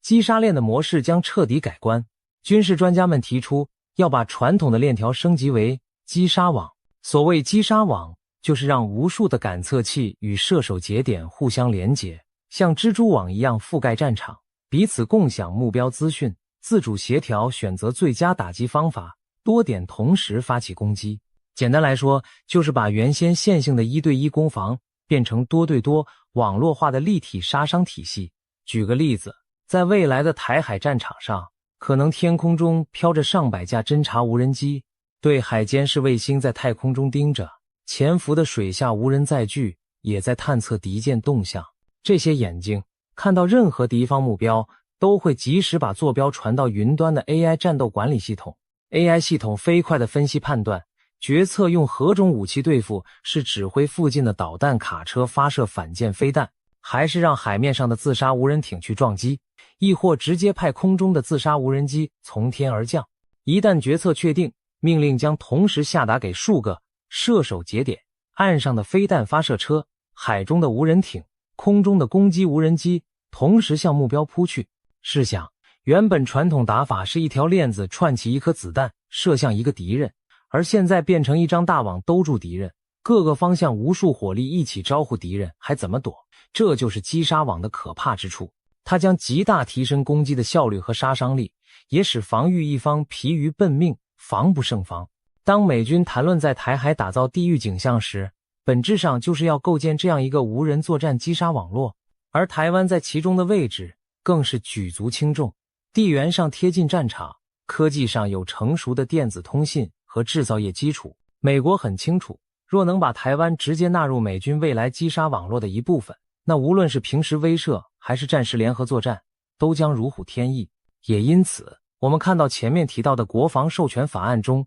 才会出现要求，美国战争部长必须与台湾启动无人系统联合开发生产计划，这样前所未有的条文。事实上，早在帕帕罗抛出地狱景象论之时，美国五角大楼就已经开始悄悄行动了。据台湾媒体披露，2024年年中，美国国防部官员曾率领26家无人机及反无人机相关的企业代表团低调访台，和台湾的产业界密集会谈，洽谈合作建立无人机生产线的可能。换句话说，美方早就为联合研制无人系统这件事进行了预先布局。一个由美国和台湾共同打造的无人机制造生态系统正在酝酿之中。美国甚至可能想把台湾直接拉进他的复制者无人大军计划。倘若成真，台湾的工业将按照美军标准大批生产美军所需的无人载具，或者台湾生产自己的无人载具型号，再通过软件和数据链路与美军击杀网接轨，实现协同作战。无论是哪种方式，这都意味着台湾防务与美军体系的深度绑定。未来一旦台海局势有变，美军能够直接读取台湾无人机和雷达侦测到的敌情资讯，快速纳入联合打击决策。同样，地台湾这边也能获取美军卫星、预警机提供的目标数据，把远程飞弹对准那些来袭的敌军舰艇或机群。美台之间若达成如此程度的共同作战图像共享，那就真的几乎没有缝隙可言了。双方情报畅通无阻，武器系统链路相连，协同战术预先演练，这不就和正式盟国差不多了吗？当然，过去种种历史和政治因素使得美台在军事上一直维持着若即若离的状态。台湾不是美国条约盟友，双方没有公开的共同防御条约，美军也没有驻扎台湾。华盛顿长期对北京有所顾忌，在许多敏感合作上对台仍保持克制。然而随着解放军军力飞速扩张，对台威胁日甚，美国战略社群已逐渐形成共识，保卫台湾光靠美军单打独斗是不够的，必须组建团队作战。这团队不仅包括拉上台湾自己，也包括区域内志同道合的盟友朋友。前不久，纽约时报就发表社论直言，美国如果孤军奋战，已经难以追上中国在工业产能上的飞速成长。从钢铁、造船到稀土供应，美国在许多关键领域远远落后于中国，而这些产能优势正在迅速转化为解放军的军事实力。然而，中国并非无敌，只要美国能与日本、韩国、澳洲、欧洲盟国等深化合作，协同自身庞大的盟友工业基础，美加日欧几大经济体联手，依然足以抗衡中国。简而言之，合则强，分则弱，这道理五角大楼岂能不懂？在印太战略中，美国近年大力推动整合式威慑，讲的就是联合区域内所有盟国伙伴一起编组队伍，形成压制威权扩张的合力。台湾处在第一线，自然成了团队不可或缺的一员。所以我们看到美国一边拉着日本、韩国、澳洲组四方安全对话，哭地防备在先，另一边又推动 AUKUS 联盟与英澳共享高端军事科技，现在更直接，透过国会立法把台湾也纳入自己的5倍研发圈，组成 Team Taiwan。 可以预见，未来甚至可能出现 Team Japan、Team Australia 等等专案，分别强化特定盟友的军备能力，最后把点串成线，线织成网，共同围起一张战略铁幕，令任何破坏稳定者无从下手。正如俗话所说，一根筷子一折断，10双筷子硬又硬。美日台钢铁同盟背后其实是更大范围民主伙伴的抱团取暖与产业互补，只有整合彼此的实力，才能弥补单独一国的短板，共同应对庞大的挑战。